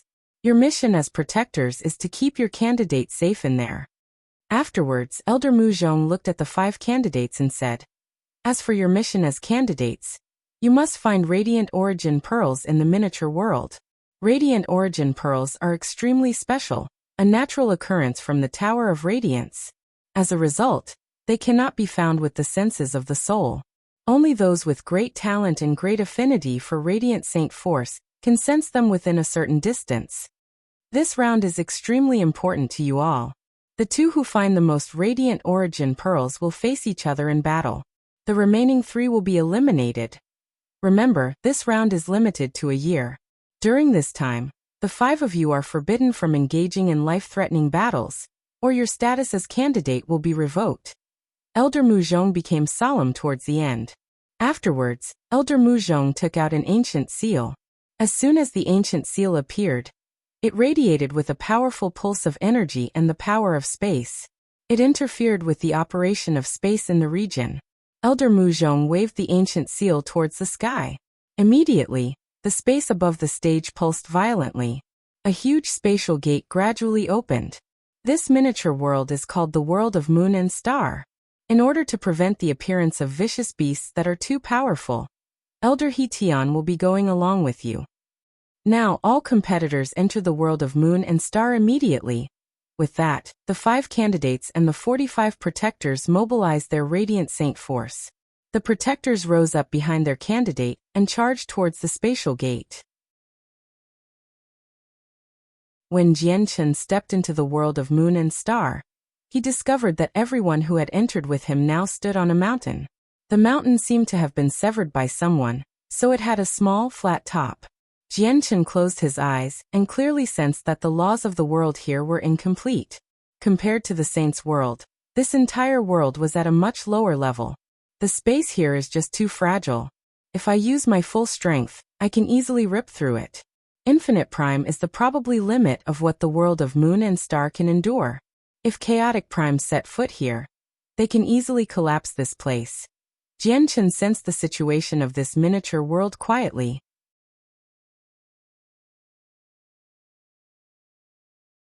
Chapter 2293. Invincible Godking 1. Welcome to the World of Moon and Star. The World of Moon and Star is a medium-sized miniature world containing incomplete yin and yang, and the 5 elements. It is called the World of Moon and Star because there's only a single star and moon in this world. There is no sun. An old voice rang out from in front of them just as everyone was studying the World of Moon and Star curiously. A bald old man sat before everyone. His appearance was nothing special, but he was extremely skinny. Even though he wore a set of large white robes, people were still able to see his stick-like figure. Greetings to Elder He-Tian. Donglin Yanxue, Gongzong Xian Bin, and Da, and Shida all became polite and bowed towards the old man. Many of the Radiant God Kings present knew nothing about the old man's identity. On the other hand, as the 5 candidates had the right to enter the sacred hall and come in contact with the elders very often, they knew many of them. The protectors behind the candidates all bowed to show their respect after learning of the old man's identity. Elder He-Tian waved his hand and said, Don't use these etiquettes with me. I'll tell you the situation of the World of Moon and Star in detail now. Elder He-Tian continued. Even though the World of Moon and Star is a medium-sized world, it is extremely vast. Even with the senses of my soul, I can only envelope a 10th of the World of Moon and Star. A few vicious beasts live in the World of Moon and Star. Due to the special environment here, the vicious beasts have very limited intelligence. Many of them have great strength, but have yet to become self-conscious. They completely act based on instincts. Before you came here, the elders have already screened through the vicious beasts in the World of Moon and Star. They've killed off all the primordial realm beasts, so the remaining vicious beasts here are late god kings at most. All of you candidates will take a medallion. When you face life-threatening danger, immediately activate the medallion. No matter how far away you are, I will be able to sense the location of the medallion immediately. Then I can come save you. However, once the medallion is activated, it will mean your elimination from the competition for Chosen Saint. Alright, I've said everything. You can set off by yourselves now. Obtaining more Radiant Origin Pearls than the others will be up to your own luck. The gateway will open once again in a year's time, and at that time, you just need to gather here. Elder He Tian sat on the ground without moving at all. He solemnly passed on this information before waving his hand and dispersing everyone. Afterwards, the 5 candidates left the mountain with their protectors. They did not travel together. Instead, they each chose a different direction to head off into. Even though there were many Godking-level vicious beasts in the world of Moon and Star, the candidates showed no fear at all. This was because most of their protectors were radiant Godkings, and their battle prowess was extremely great. They were hallowed Saint Masters known to be invincible among those of the same cultivation level. With so many hallowed Saint Masters, they were confident about putting up a fight against even peak Godking beasts. Chang Yang, you're the weakest here. Remember, you can't run around recklessly. None of the vicious beasts here are something that you can handle. At this moment, Donglin Yanxue suddenly turned her head and said to Jian Chen. She looked at Jian Chen's face, which seemed ordinary due to his disguise, with her dark, beautiful eyes. Her gaze contained undetectable mixed feelings. Ever since she met Jian Chen for the first time beside the moon's reflection lake, she had felt that Jian Chen was always at ease and filled with confidence. He was mature and composed, the type who would not panic even if the sky collapsed. His bearing differed greatly from those so-called prodigies she saw from day to day. Moreover, whenever she saw Jian Chen, his gaze towards her would always remain tranquil. There were no emotions at all, completely different from the radiant Saint Masters who pursued her. As a result, Donglin Yanxue had become certain that Jian Chen had approached her, and even offered her a precious pure soul for the simple purpose of entering the Tower of Radiance. After all, the Tower of Radiance was a holy land that all radiant Saint Masters strive to enter. As a radiant Saint Master, it only made sense for Jian Chen to want to enter the Tower of Radiance. However, ever since Jian Chen took out Vice Leader Xianzhan's medallion, Donglin Yanxue's doubts towards Jian Chen purposefully trying to get close to her sprang up again. Coupled with her master's explanation, Donglin Yanxue basically believed it firmly now. Entering the Tower of Radiance with the Vice Leader's medallion was nothing difficult at all. So why did Jian Chen offer her a pure soul and go to such lengths to become her protector? After all, she was only one of the 5 candidates. Even Donglin Yanxue was not completely confident about successfully becoming the chosen saint in the end. Despite knowing this, Jian Chen still took such action. It became quite obvious to clever people that his actions were just to closen his relationship with Donglin Yanxue. Jian Chen rubbed his nose when he heard Donglin Yanxue's words. He was left speechless. He had never thought that someone only equivalent to a deity would try to protect him. However, Donglin Yanxue did not look at Jian Chen for very long. She shifted her gaze rather indifferently. After becoming certain that Jian Chen was just trying to get close to her, her heart became rather cold. Her distance from Jian Chen increased. She found this to be very repulsive, and the upright image that Jian Chen had left in her heart through his various unconventional actions collapsed at that moment. As a result, she treated Jian Chen no differently from the other people who pursued her. Haha, Junior Chang Yang, I you fan am a little older than you, so I'll just call you Junior. You only need to follow behind Junior Yanxue in the world of Moon and Star. You don't need to worry about anything else. Leave it up to us, said a protector beside Donglin Yanxue. He was a middle-aged man and a mid-god-king. Jian Chen knew a few things about his identity. He was the lord of the Cloud Mist Peak, Yufan. His cultivation was even greater than Han Xian and Zhou Yuan's. Haha, that's right. Leave all the vicious beasts we come across to us. Junior Chang Yang, you only need to take good care of Junior Yanxue. Added a few more protectors afterwards. They all smiled and treated Jian Chen politely, or even respectfully. Even though Jian Chen was the weakest of them all in terms of cultivation, and needed the protection of others despite being a protector himself, none of the 8 protectors dared to offend him, seeing how Vice Leader Zhan had supported him. They even tried their best to get close to Jian Chen. They all knew that it must have been Vice Leader Zhan's secret arrangement for Jian Chen to become a protector, or it would have been impossible for him to make it past the obstacle of Elder Mu Zhong. The peak lords who thought they were experienced and insightful naturally knew the reason. Jian Chen and the protectors exchanged a few pleasantries casually. Afterwards, he looked at Donglin Yanxue and said, "Can you sense where the radiant origin pearls are?" Jianchen asked because he could already vaguely sense a pulse that was extremely similar to Radiant Saint Force in a certain location up ahead. The pulse was extremely obscure and wondrous. He could sense the pulse, but it was not because of how great his senses were. Instead, it was a result of the laws of the hallowed. He comprehended resonating with the pulse slightly. Donglin Yanxue looked ahead coldly and said, "You can't even sense these radiant origin pearls with the senses of your soul. So how can it be that easy to sense where they are?"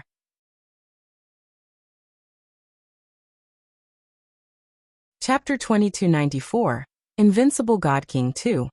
It looks like Donglin Yanxue has not sensed this pulse that's extremely similar to Radiant Saint Force. However, I can't be too certain that this pulse is a radiant origin pearl, Jianchen thought. He had already learnt from Elder Muzhong that the radiant origin pearl was something from the Tower of Radiance. It was extremely special, and could not be discovered with the senses of the soul. Only those with great talent and affinity for Radiant Saint Force could sense their existence. These people with great talent and affinity for Radiant Saint Force basically referred to the geniuses who were assigned stars. 9-star geniuses were the greatest talents in the Radiant Saint Hall. They were the ones taking part in the competition for Chosen Saint this time.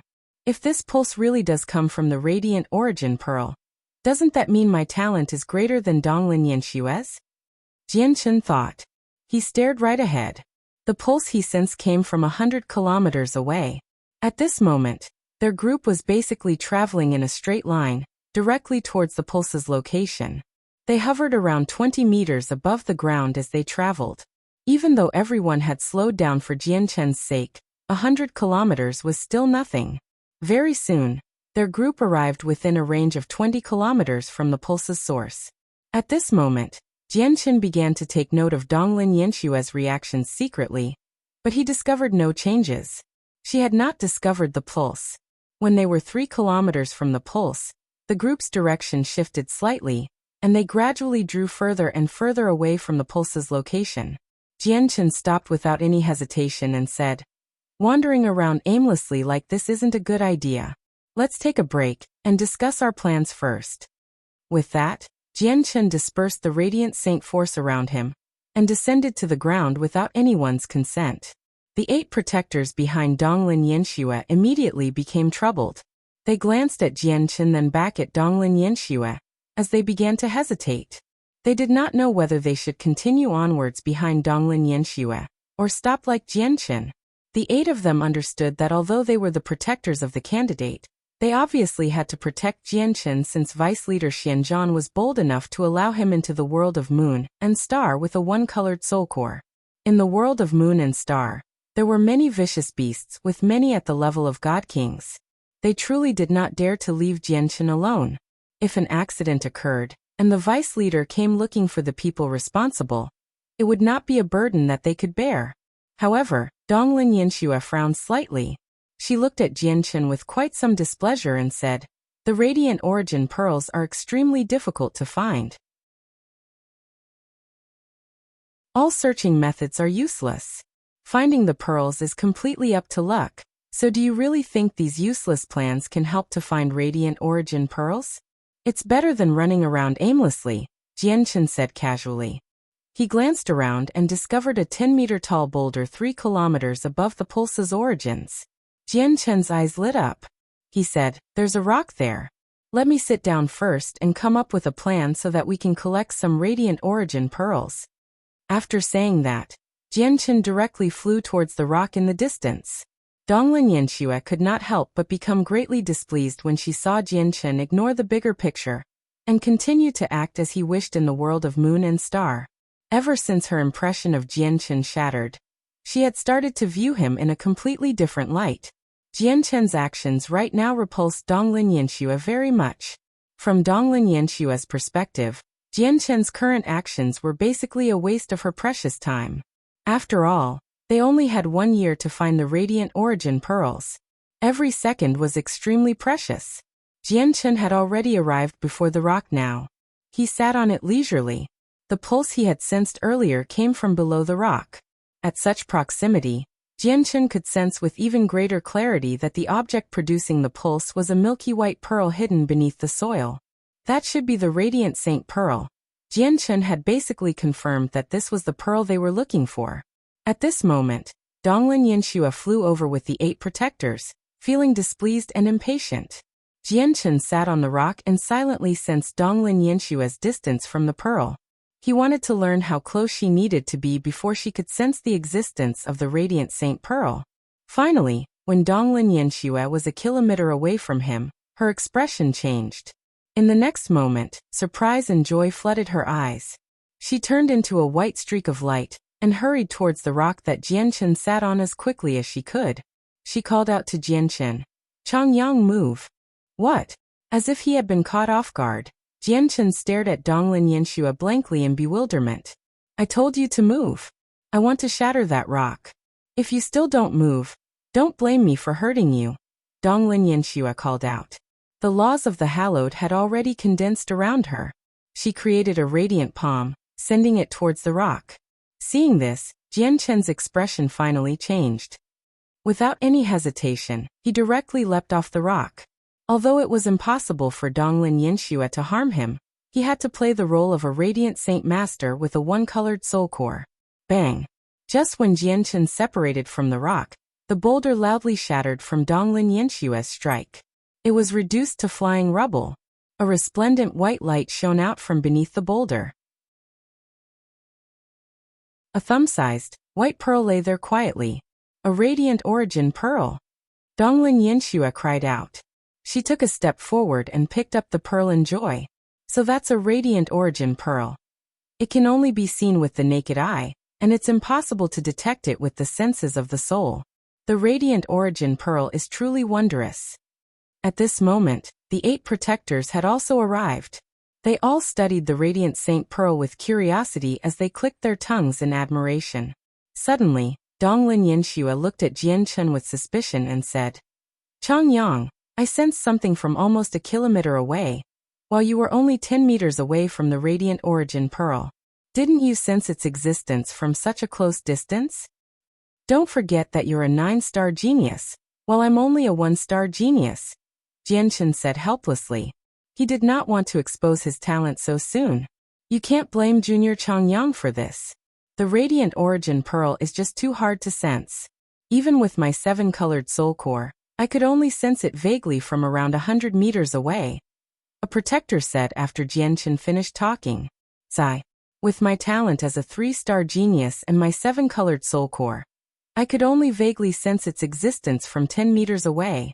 It only makes sense for Junior Chang Yang to fail to discover the Radiant Origin Pearl. Another protector added shamefully, dispersing the doubts Donglin Yanxue had towards Jianchen perfectly. Donglin Yanshue's doubts mostly subsided after she heard the 2 protectors' words. She stowed the Radiant Origin Pearl away and said to Jianchen, "Chang Yang, what good plans do you have? Hurry up and tell me. Don't waste too much time." You're tuning in to the Li Mei's Wuxia Whispers YouTube channel. We're so grateful for your support, and don't forget to subscribe to join us on this incredible journey through captivating stories. Your generosity through donations truly makes a world of difference, as it's the primary source of revenue that allows me to expand and enhance this channel for you. Thank you from the bottom of my heart for being a part of this adventure.